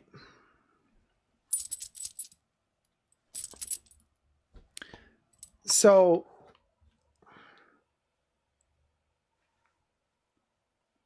got oily. Okay. So I don't know, you guys. I mean, Teresa says it's already happened. So if the price increase already happened, then why is somebody else saying that it's the same price it was from the last price increase? The Keepall 50 stayed the same price.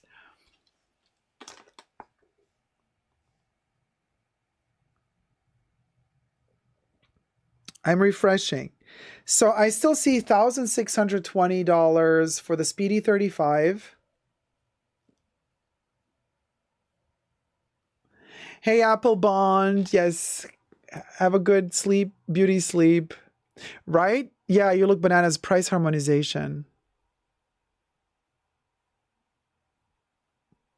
Debbie says 18 minutes won't kill us. You never know. You know how it is. You can kick the bucket in a minute. All right. I'm going to have an apricot or two.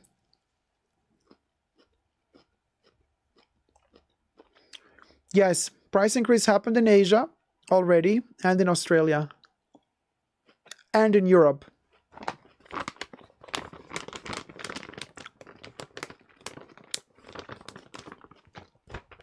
No update yet on the pre-order situation. Although, personally, no update. But I have had a lot of people reaching out to me, sharing with me their experiences with this pre-order situation. And mostly, in fact, in the United States, I have received many, many, many messages of Chanel clients confirming to me that yes, indeed, now you need that 150,000 spending thing to pre-order stuff.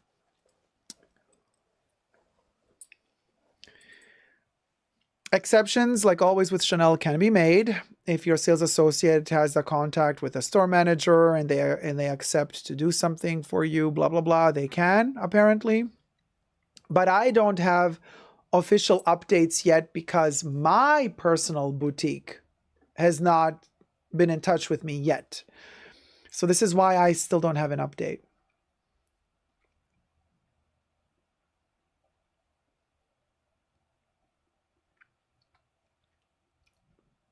Gloria, you want a donut? I'm kind of feeling savory stuff. Like I would really like a chip right now. I have Speedy 35 at 1,620 when I took the screenshot at 8:20 p.m. Right. The 35, 1,620. Yeah, that's, what did I say? Yeah, 1,620 is what I have here too. Price increase in the USA happens after midnight West Coast time. I have checked the price increase in the past and the website will freeze. Not let you check out until 1 a.m.-ish from my past experience. West Coast. So basically, we're going to have to wait another 3 hours. Yeah, okay, we can't live stream another 3 hours. Sorry, guys. Pretzel sounds good to me. Yeah, I love pretzels. Midnight pizza delivery is the best, says Kev. Let's get to 300 thumbs up, Debbie. Yes, thumb up the live stream, y'all. I've been thinking, why do we want products from brands that don't want us anymore?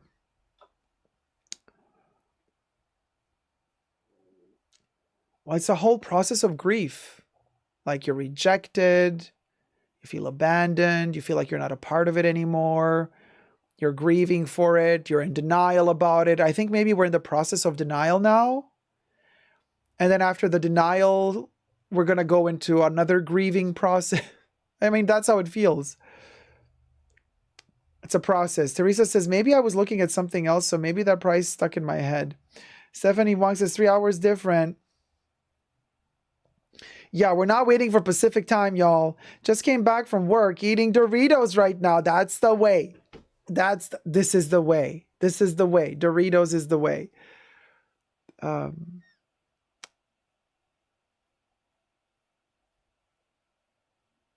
Grieving Ferret would be a song, to be honest, right? Speaking of, did we do Live in Ferret? Die in Ferret. Die in Ferret. Hit it, Bubbles. Dying ferret, dying ferret, dying ferret, dying ferret, dying ferret. Oh, the drama. Oof, the drama. Stop, I want Doritos now, says Style in Hawaii. Will sunglass prices go up as was pair I was going to get? Sunglasses do go up in price from time to time. Also, their perfumes go up in price. You know, everything goes up in price. I don't know if they're going to go up in price now. But I've never had sunglasses from... Oh, no, not true. I do have a pair of sunglasses from Louis from many years ago.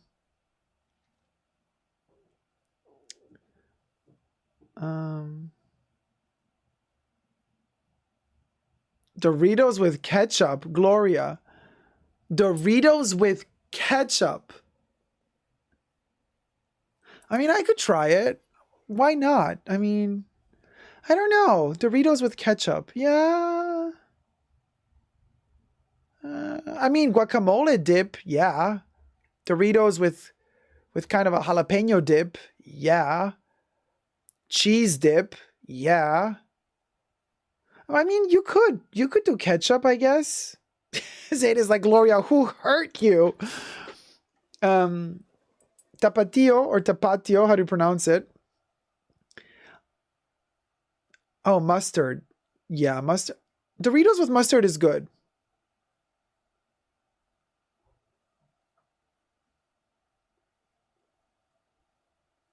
Yab says, I can feel the heartburn from here. Tomatoes, salsa, ketchup, it's all the same, different spices. Yeah, I guess so. They're all tomato-based. Hi, Heartbreak Hotel. Hey, Cecilia Brown. Glad I bought a few Louis Vuitton pieces I was missing this month. Right in time for the price increase. Oh my God, Style in Hawaii is at the gym exercising while we're talking about food. Good luck to you. Dreamcatcher says, new barbecue Doritos. Delish.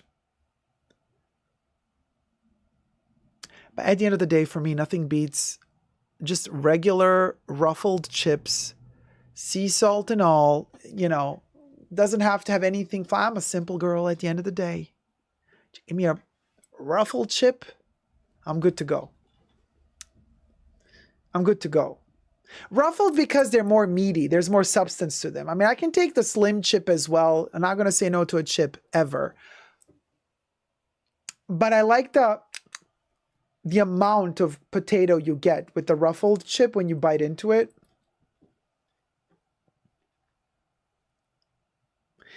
Oh, Ingrid. Ingrid Davis says, it's my birthday. Can I have a happy birthday, Deco, please? Oh, look, Bubbles already said happy birthday. Happy birthday, Ingrid.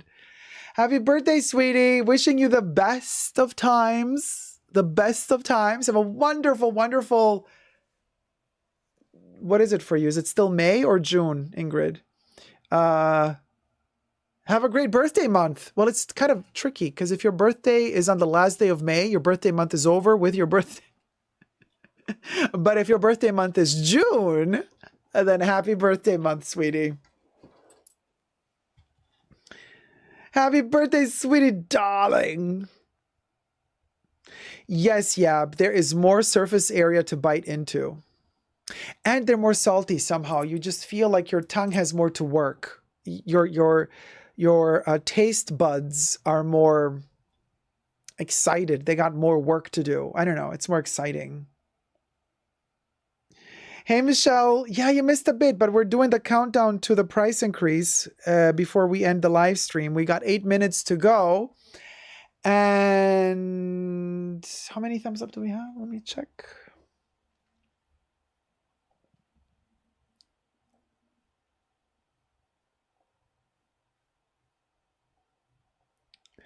Let's get to three. I don't know. Can we do this, you guys? We're 264 likes. So with my terrible math, 36, I want to say. We need 36 thumbs up.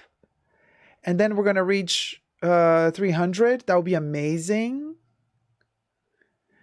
Let's reach 300 likes before the price increase. Let's win this race.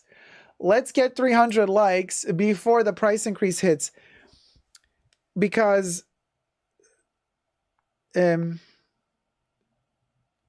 minutes to go. Oh my God, can we do this before the 7 minutes are up? Oh, okay, I'm starting to sweat. This is so stressful. Anxiety. Anxiety.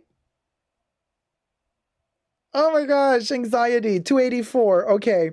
So that means 16. 16 more. Anxiety, you guys. Can we do it? Okay. 15. Wait, 15 more to go. It's 285.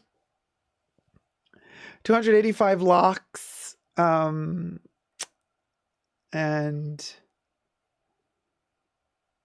285, like, we need 15 more. 14 more, 14 more, and the minutes are going. Oh my gosh. 13 more. Okay, I need my fan. This is killing me, y'all. Y'all. Hey, Jenny.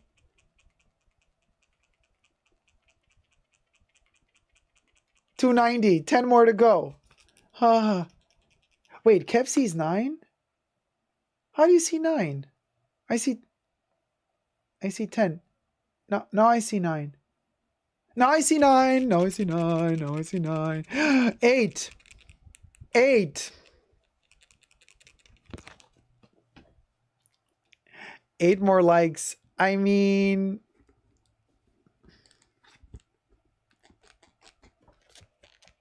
the fan is like so squeaky.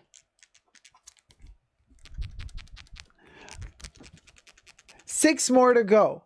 We'll go. Can we do 6 likes before like midnight? Oh my God, this is 4 more to go. 6 minutes and 4 likes. Hey, Morons, how's it going, sweetie? 5 more to go.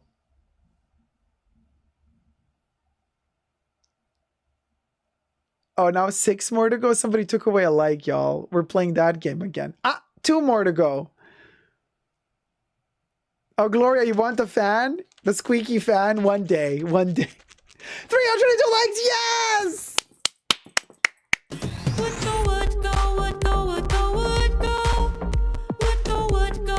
Go, baby Yoda, go! He's like, yes! We did it! Where's the nugget? Where's the nugget? There you go. We did it, y'all. We did it, Joe. We did it, Joe. We did it, Joe Mama. Joe Mama. Bubbles, did you pull a Joe Mama on me? You did. I'm barely on my Louis Vuitton journey after Chanel, and now we have a price increase. Why, says Vicky? Well, you got 4 more minutes if you want to buy something before the price increase. Unless, like you guys are saying, price increase happens Pacific time. If that's the case, see ya. Because we can't do another 3 hours. Look at this bug. Oh, little teeny tiny fruit fly.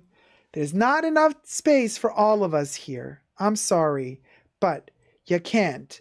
I can't. Like, it's too hot for me. I have to open a window. And if I open a window, you fly in. And if you fly in, we got a problem.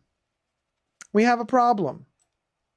That's just the way it is.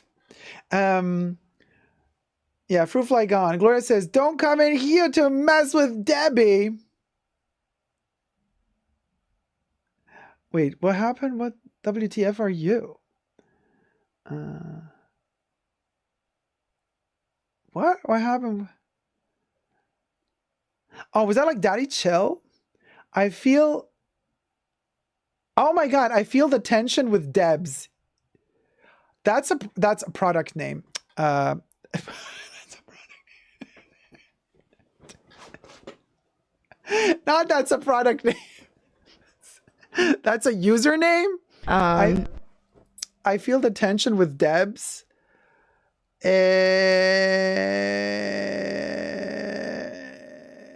Yeah, don't mess with Debbie.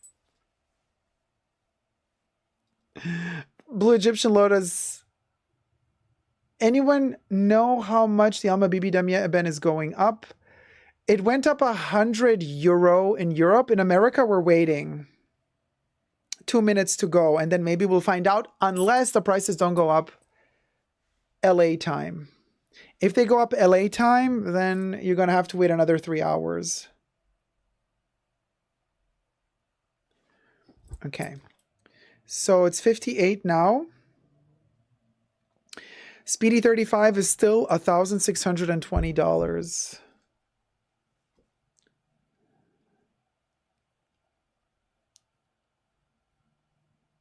Canvas went up 7.8% in Australia, says Meredith. Ouch. So almost 10%.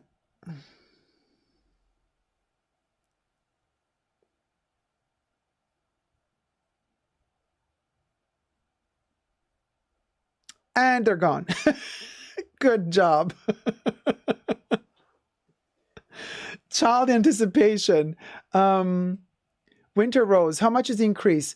So, well, it kind of goes, it swings between 5 and 10%. But we'll see in America what they're going to do. Okay, 1 more minute to go, you guys. Countdown to Louis Vuitton New Year's Eve price increase.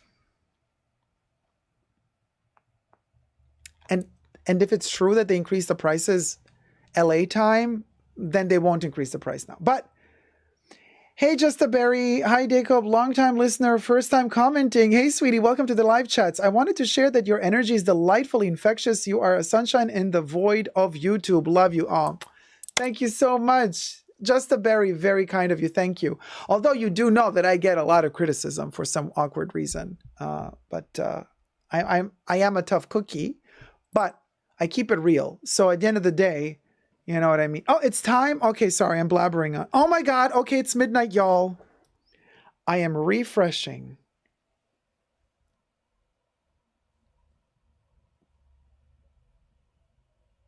Nothing. Same price for me. Whoop. It's like, nah, nah, nah, nah. We popped a cherry. Y'all. Wait, y'all, did yours,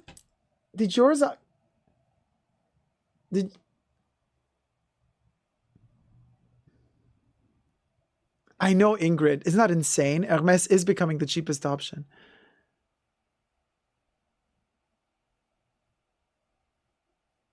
Yeah, and very anticlimactic, right?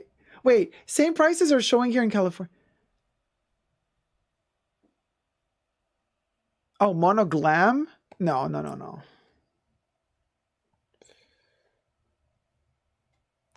You know, when I first read Vicky, okay, can we just talk for a second here? Because I don't want to ruffle anybody's feathers.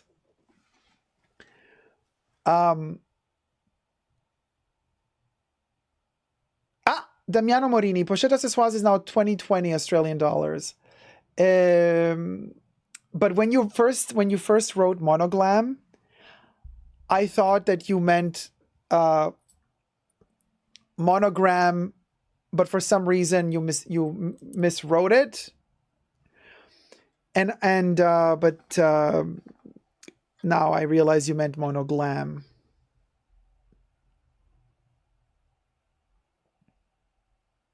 Same price for you too. Give it 5 minutes. Yeah, Debbie, I think you're right. Maybe we should give it 5 minutes. No, Zane, Speedy 35 is 1,650. No, for me it's 1,620. Let me refresh.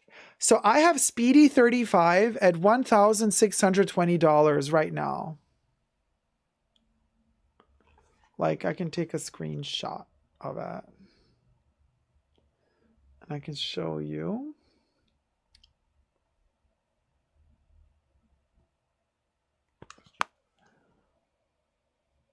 There you go. For me, Speedy 35 is $1,620.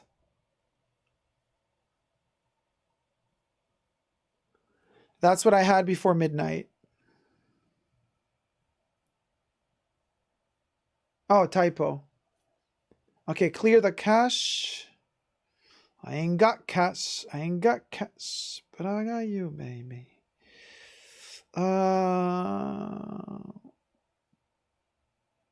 Yeah, you guys, I think this might be Los Angeles. This might be a Cali situation. This might be a Cali situation.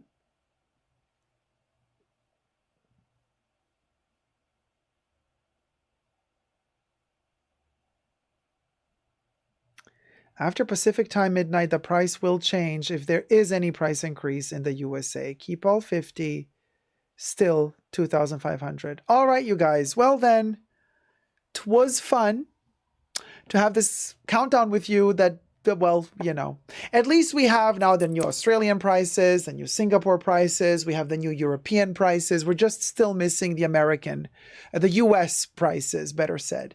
But we, you know, we have the other prices, and we know if you're in the market for a Speedy in France at the moment, you gotta shell out another €100.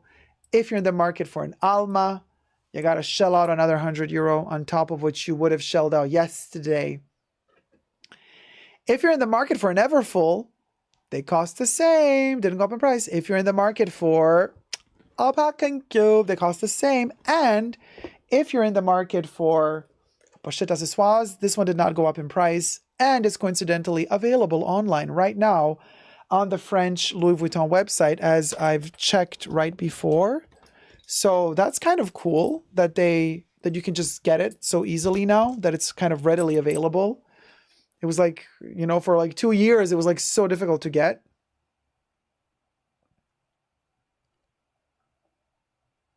Zane is like, F yeah, America, yeah. Woo, woo, woo. Elizabeth says, Jacob, how many languages do you speak? It's awesome, you're multilingual.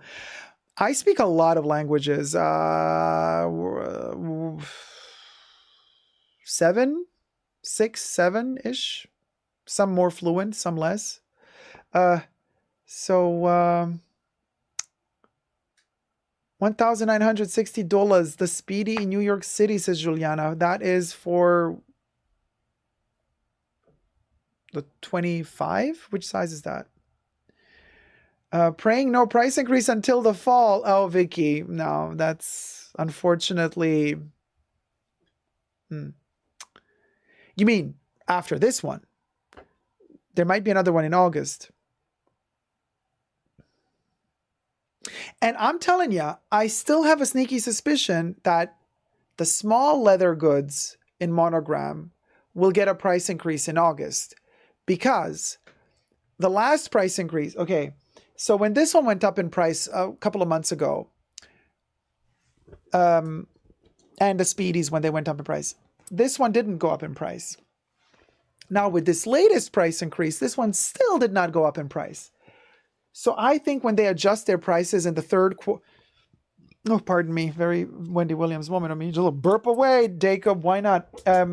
When they adjust their prices for the third quarter, entering the third quarter, they might then update certain like smaller accessories, SLGs and small. I mean, technically this is the packing cube is not an SLG technically, or maybe it is. I don't know what it is. It's like a vanity.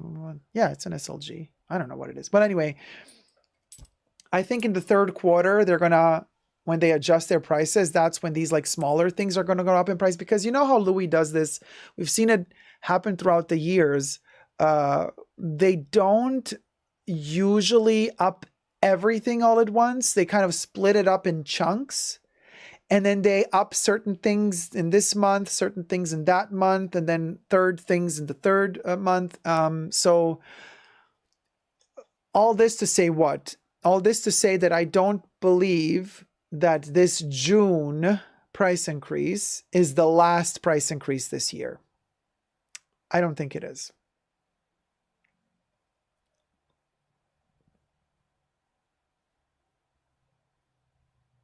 Oh, there you go. My Life, My Journey says, yeah, I heard price increase in the USA in August from a sales associate. We shall see. I bought that Pochette Accessoires right after you bought yours. I think the price has slowed down demand. Yeah, very much so, Steph. I think you're right. demand has slowed down a lot. I mean, it's inexpensive. It's literally a tiny little nothing for so much. God, I don't want to think about it. I don't want to think about it, seriously.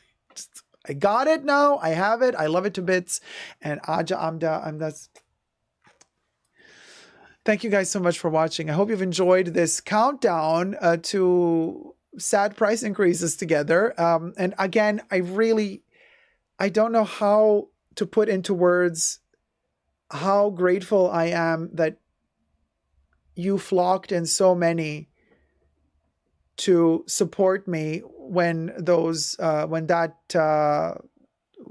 salesperson stole my content and posted it to their social media, and you guys like flocked there immediately and were supportive of me and were telling those people, hey, credit the content creator. You can't just steal stuff like that. And it's been so wonderful to see the love and the support because, you know, I don't take this for granted. You know, I never take it for granted. I'm always shocked when I see the love, you know, because that's my nature. I always expect the worst. But that's also why when something good happens, I'm even more happy when the good stuff happens because I never expect it to happen. But then when it happens, I'm like, oh my gosh, wow, this is amazing. And on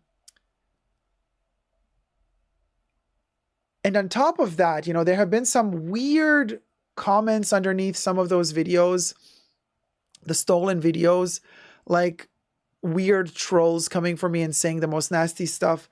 And I gotta say, a lot of you, hey HA, how's it going, my love? A lot of you have been like really, really, really supportive and helpful. Like there was this one crazy person commenting under that video saying like, oh, don't give Jacob exposure. Oh, Steph, thank you so much for the tip. $20. Love ya kid. Stay true to your craft. You've got talent and art. Steph from Steph's Adventures et Fab Finds. Thank you so much, sweetie. Thank you, thank you, thank you. And you guys know, you know, and then somebody said like, oh, don't give him attention. He's, what did they write? Not he's complicated, he is problematic. And then certain words were used by that person who, of course, doesn't even have a username. It just says user 127, blah, blah, blah. No profile picture. And I was like, oh, the way that they phrase the words, this is Gen Z. This is somebody who's in their 20s for sure. Native English speaker, because to use certain words like problematic, abbreviation for SA. So I have a sneaky suspicion I know who that is. By the way, you can't stay anonymous for me for long because I know who you are. But then that same person proceeded to make really, really crazy allegations. I remember some of you guys who are also in the chats here right now, when they said like, oh, he's problematic. And then you guys answered, oh, really? Oh, is he though? That was so funny. I loved your answers. You were like, is he though? Oh, so he's the one. Oh, so he is problematic. Oh, no, we'll go. And then that was hilarious. You guys were amazing. And then this guy or lady proceeded to say that apparently my fashion bunker. So they say that I said that my fashion bunker is my groin area, and then they say that I make jokes about that area being violated. We can't use the words on YouTube. And I was like, how sick can a person be to even come up with such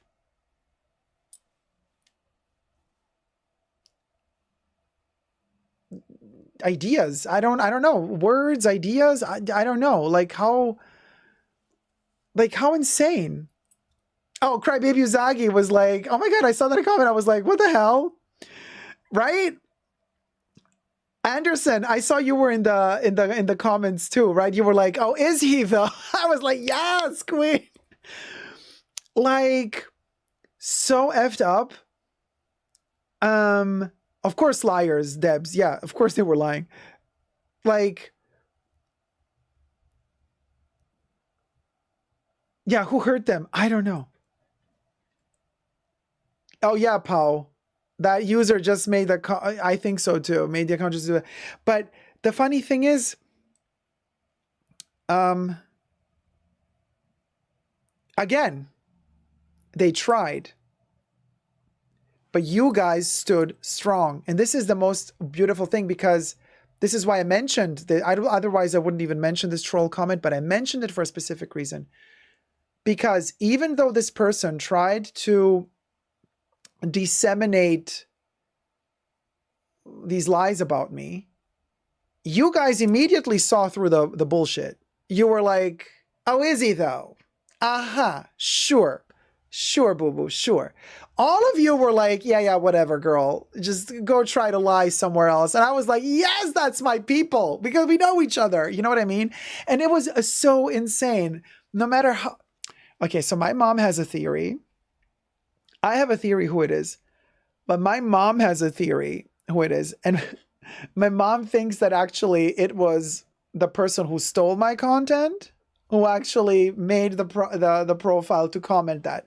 But I don't know. I think could totally be. But I don't know. I have a sneaky suspicion it's someone else. Oh, Caroline, my love, thank you. Says, my 10-year-old adores Dakov and his content. Nothing inappropriate here. No, nothing inappropriate here.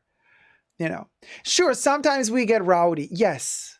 And sometimes, I mean, we are grown-ups, so sometimes there might be some weird conversations going on. But, honey, I will never make fun of those, of certain topics. Are you kidding me? No. Absolutely not. Absolutely not. People that try to take other people down have major insecurities. Yeah. Oh, Zane has a theory. I'm telling you, babes, there's a few of us who have a theory. Very interesting because, oh yeah, Teresa McGuire, for sure. Karma always comes and bites you in the tush. It's the way it is. It's the universe. It's the universe. You know what I mean? Oh yes, Gemma, it is slander, which coincidentally is also one of the reasons why the channel of these content creators can get taken down, because in the community guidelines, it clearly states you have a responsibility as the channel owner to moderate the comments under your channel. If you allow certain, slander, hate speech, and all that stuff to happen in the comment section under your video, and you do not clean that up, you're in breach of community guidelines. At least that's how it is on YouTube. Do you want me to read a weird comment that I just got? Should we read it? Should we read a weird comment I just got? I can read one for you. Hey, Julie Scott. Oh no, I just got here. Did somebody say something mean about you? Oh, Julie, yes, they did. All right, let me read it for y'alls. Oh, Brenda Romero, love you too, sweetie. All right. So somebody just commented on my video. What was my video? Let me just see what the video was. Oh. On my video about fake friends on YouTube and, like Anna Bay not crediting Romina and other content creators for using their snippets, but then, putting the link underneath her video, but not @ing them. That whole video. So somebody commented under that video just a while ago while we are live streaming. So somebody is commenting under my videos while we are live streaming. Now, let that sink in. Somebody's watching and commenting on another video at the same time. And they said, sorry, Dako, but I need to stop watching your content for a while. This video made me realize the best way to be friends with you is to stop wanting to be like you, to start my own YouTube channel that I've been thinking about for years, or maybe it will not work because luxury fashion will not be the topic, so we won't be navigating the same YouTube circles, but I will credit you for the motivation to go after my dream.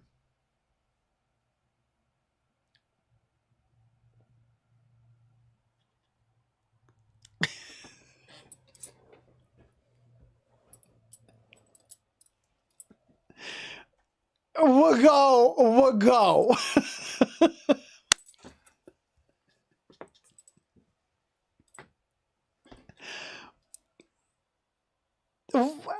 Okay. Good luck to you.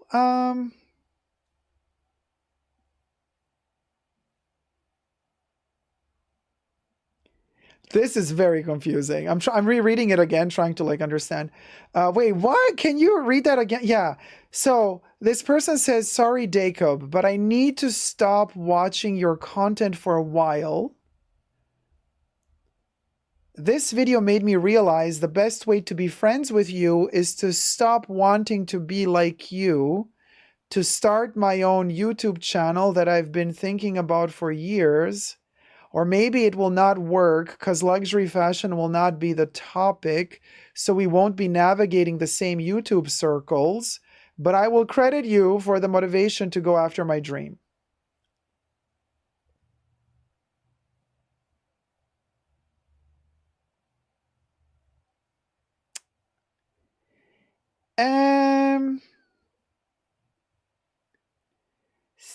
So Lemoron says, they could be careful. It's passive-aggressive obsession. Yes. Yes, I can see that going on there. Obsession for sure. Johnny's like, it's a lot. Zane says, is that a backhanded compliment? Yeah, Debbie, I know. It's the friends part for me as well. Like,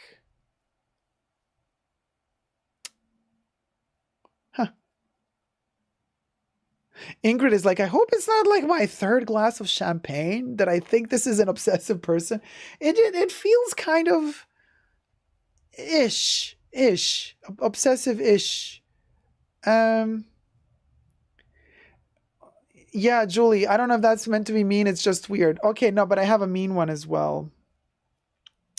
This comes from one of my oldest trolls, believe it or not. Like haters that love to watch my stuff for years now, for years. Okay.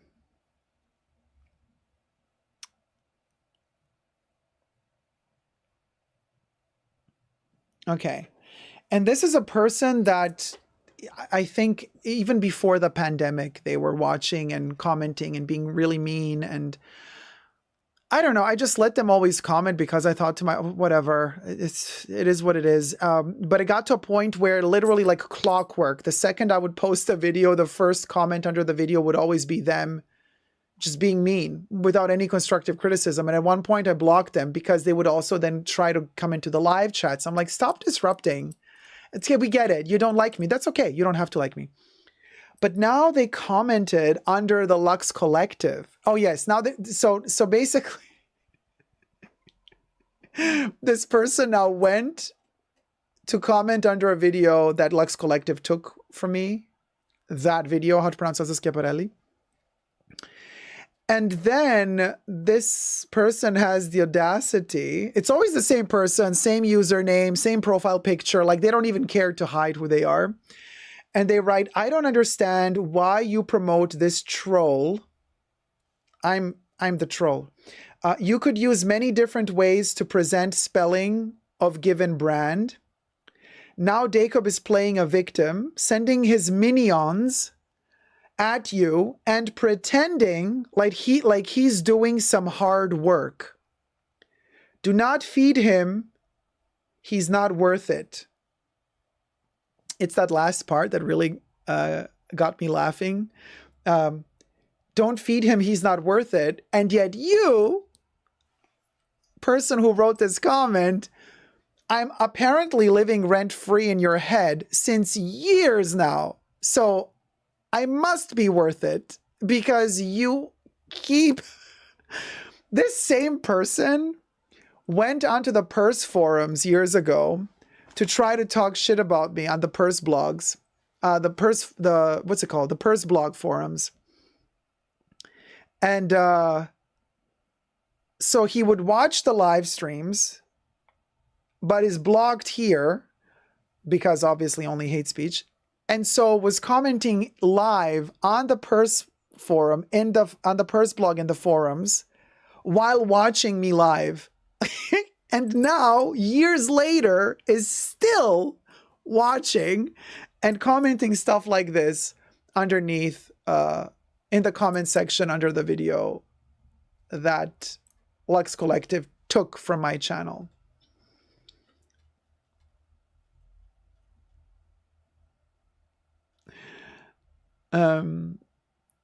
Cosmic Acid Trip says, that person is out of her mind. What the fuck, right? Anderson says, LOL, we the minions. If anything, this person is a minion. Well, a lemming of themselves. They're a lemming of their own creation. David says, I'm glad I'm old and don't understand social media. Oh, David. I mean, sometimes neither do I, really. OMG, says Krabib Yuzagi. And Gloria says, this person probably has fights with you in their head. Yeah, I think so. Kev says, I'm surprised this person hasn't started a guru gossip page on Daco. Maybe they did. I don't know. Julie says, I thought you just weren't supposed to feed minions after midnight. Those are mogwais. Mogwais. Julie, if you feed a mogwai after midnight, it turns into, well, it gives birth to gremlins. No, we're not minions. Are you kidding me? We have our own mind. That's why we're so cool together, because we actually think with our heads. We're not just like, you know.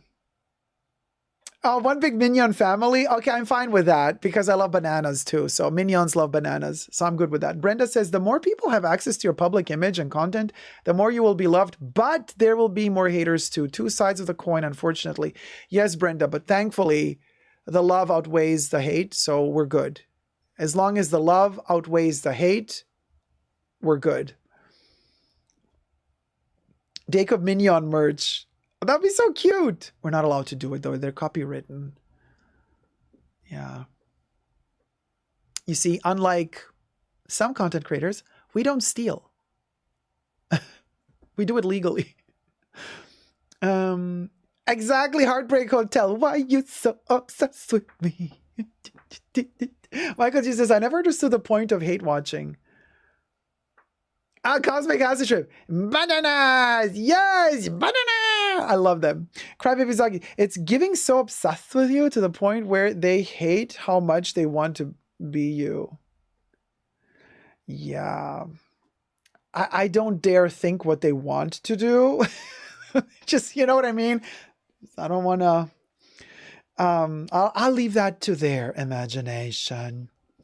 Caroline says, if we're minions, that makes you Gru. Yeah, I'm Gru then. With the nose and everything. The pointy nose, love it.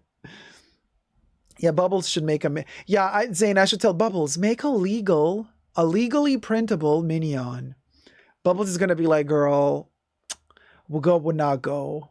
Would not go, would not go. And people wonder why you don't give your personal info. Right here's why. Exactly, Gloria. This is, I'm too old to understand digital hate, says H.A. Yeah. Pao says, Heartbreak. Mean Girls quotes are perfect for this. Ingrid says, we need Jacob Minions, creating our new image. Slumdog Millionaires. Oh my God, Julie, that is genius. Sexy legs, of course, with a lot of toes. Debs, because, you know. Frozen Luxury says, it's giving. It puts the lotion in the basket. Oh, yes. Listen, Silence of the Lambs much? Silence of the Lambs much? This particular hater, totally. Buffalo Bill, baby. Buffalo Bill. Buffalo Bill. The power of trolls lies in the reactions they cause. The best response is no response. Right. That troll got no response in the comment sections, but I shared with you guys, so we have a laugh together. We'll go. Anderson says, I love you guys for transforming every negativity into the funniest things for our entertainment. That's the point. That's the point. Bottom line is, you can't take this stuff seriously. First of all, life is too short. Second of all, like Madonna used to say in the 90s, she's too short for this as well. I'm not too short, but, you know, I could be taller, but I could be shorter. I'm tall enough. And also, I don't take it seriously. Look, tomorrow's never a given. All we got is now. So why should we fret about this stuff? There's better stuff to do. There's life to live. There's happiness to have. Joyful moments to be had. Don't waste your now, which is all you got. Don't waste your now fretting. As they say in the deep south, don't you fret none. Yeehaw! And with that being said, Bubbles, thank the mods again. Hit it, Bubbles. Julie Scott is having visions of Kathy Bates saying, I'm your #1 fan. A special thanks to the mods in the fashion bunker. Thanks to Debbie, Jesus, Creation, Nicole, Kebs, and Gloria. Bubbles loves you. There you go. There you go. There you go. Thank you guys so much. I'm going to see you all on Saturday. I hope you've enjoyed this live stream. And for those of you who are going to be in Berlin on June 13th, I shall be traveling as well. And I will be at the open air presentation underneath the starry sky of Art Lovers Unite, the movie with Vivienne Westwood and Patrick J. Thomas. We have gathered together also the artists that helped us make this dream possible. Mauro Lanza is going to be there, who did the music that we use in the movie. Cody Swanson is going to be there, our cinematographer. I think they're going to bring their spouses. I know Mauro is. So it's going to be a family affair. It's going to be really, really intimate and nice. So there you go. And now that, you know, the haters know where I'm going to be, I might have to have security with me as well. Anybody wishes to, do we have any strappy, big, muscly, tall guys in the chats who would like to be, you know, the models of the evening? Yes, Zane, big, muscular men, darling. Big ones, darling. Sweetie, darling. Sweetie, darling. I'm thinking big men, darling. Bigger than big. Broad shoulders, sweetie. Sweetie, darling, I'm thinking men whose necks are as thick as their shoulders. You know, sweetie, darling. The Rottweiler men. The Bulldog men, sweetie, darling. I'm thinking the exciting looking men. The men that... you know, they don't turn their neck. They turn the whole body when they turn around. That type of men, sweetie, darling. Do we have them, darling? Debbie. Debbie's like, fly me over. Zane is like, yeah, Caleb is big, but he a gentle giant. Could you imagine Caleb if shit goes down, Caleb is like, ah! Runs with his Kelly. He's like, don't touch the Kelly. Do not scratch my Kelly. I do not have time for this. I do not have time for you. You look Paul. I'm like, literally Caleb's answer as security. It's like, no. I would do it, but I tore my rotator cuff. So I'm out of security for a while, says Julie. I'm into martial arts for a while. Find me over. Oh, Cosmic Acid Trip. Look at us. Look at us. Look at us ninjas. I can totally see Caleb blocking bullets with Coach bags. Choo, choo, choo, choo, choo, choo, choo, choo, choo, choo. Politely but firmly, says David. Yeah. Yeah, Caleb is off limits. It's like, no, not happening. Not happening. Like, not today, Satan. Not today. We're not having that today.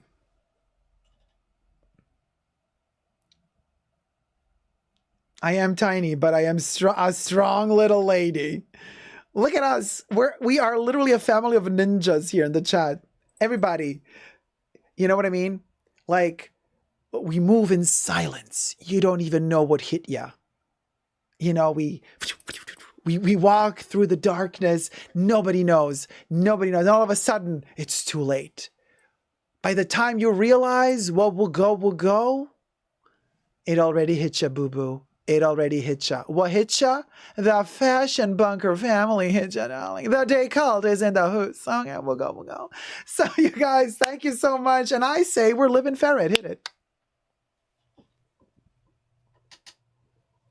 I'm living ferret, living ferret, living ferret, living ferret, living ferret, living ferret. Oh my God, Zayn. Yes, don't say ninja. I think of that blonde lady. Oh my God, that was insane. That got her so canceled that she became iconic. Do you guys remember? The white lady that was selling mattresses, and then she made her own promo and she made that song, I Wanna Be Ninja. You remember that one? It is the cringest moment in social media culture in the past, I don't know how many years.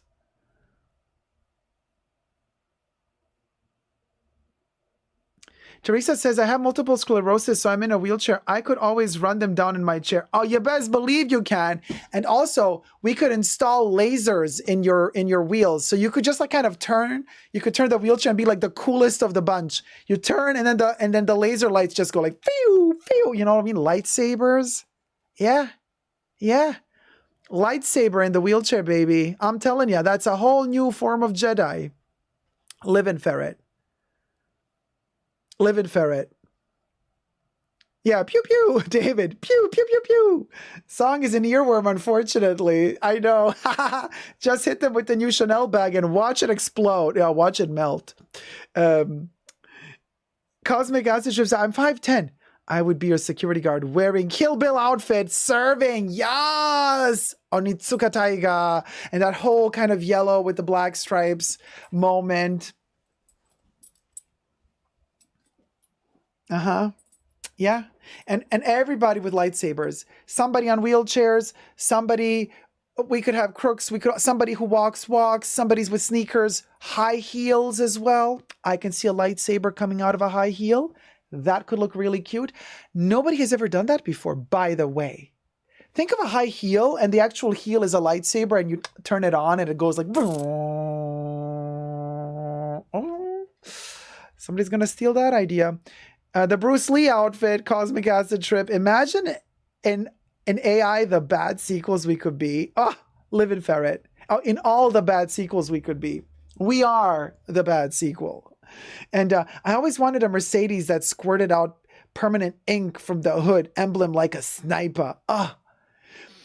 Ink. Confetti, because that's what we do. We keep popping confetti. I'm also thinking slime because, you know, I live for a good Nickelodeon moment, like squirting yellow glow-in-the-dark slime so that when we actually, you know, catch our target and then they get the slime on them, they can't run in the night because they're going to keep glowing. So we're going to find them even in the middle of the night because they're going to glow. Yeah. And Kev, I think, yeah, if Quentin does another movie, there's going to be feet in it for sure. I think so. We can hit him over the head with our very fashionable handbags. Oh, and I got the bracelet. Honey, this ain't no joke. This Hermes bracelet is heavy. We got the Hermes Frisbee. We got the Hermes Crop. Those are weapons. Now you see what I've been doing. Now you know the truth. What have I been buying from Hermes all these years? An arsenal for my army. The tarot cards, they're lined in silver. If you make them fly like that, they're like daggers. The tarot cards can cut through you. The Kelly choker. It's called a choker for a reason, bitch. The crop. Need I say more? The frisbee chops through ya. This thing is a chopper. A chopper. The last thing we're missing is a Birkin bag to use as that lady hitting with a bag the people. And there you go. We got our Hermes arsenal ready. We are ready. We have the weapons are ready. Spank him with the Gucci flip-flops. The crocodile mom. You've seen that on TikTok. It's the crocodile mom. She's like, the crocodile was about to eat like a dog or her baby or something. And she just like took her flip-flop off. She's like, and the crocodile's like, yeah, okay. You know what? We'll go. You know what? Shout out to your family. I got to go. I got places to be. Yeah, okay, bye. The crocodile turned around, honey, and left. Yeah. Oh, the silk scarf is missing from the arsenal, right? The silk scarf, Hermes silk scarf. Yeah, those maybe like to become invisible, like an invisibility cloak or something like that. And then, yeah, we got the rodeo charm. We sit on those and they fly because they got wings. Yeah, perfect. I'm telling you, Hermes is good for that. It's literally luxury weapons. Now we know. At least now we know why the journey. The journey towards building our army. There you go. Another big truth revealed. Another moment. Now we know. We'll go. And we've also reached over 300 likes. So let's unlock our most coveted song of all. Nicole Roslin singing for us, Dying Ferret. Dying ferret, dying ferret, dying ferret, dying ferret, dying ferret. Or something like that. Please let me sing it in for you. Thank you so much, Nicole, and thank you guys so much for having a couple of fun laughs and serious moments with me. I'm going to see you all on Saturday, and until then, I'll be posting video let's on a daily basis. Go watch Nicole Roslin's YouTube channel, by the way. She is a German lady, but she started doing vlogs in English. So they're like monthly vlogs where you know, she's the lovely lady who sang the introduction to the movie live when we had our premiere in Germany of Art Lovers Unite. And she has also a YouTube channel. And on her YouTube channel, she started also making videos in English so that you can actually watch her English videos and understand them. You know, they're not German. So go check out Nicole Roslin's channel, and also, of course, follow her on Instagram, Madame Ross on the Instagrams. She's over 110,000 followers on Instagram. Like, she's a force of nature, you guys. So there you go. Thank you guys so much. Love you loads. And until next time, never forget to never give up on love. Baby Yoda say bye-bye. Bye-bye. Ciao.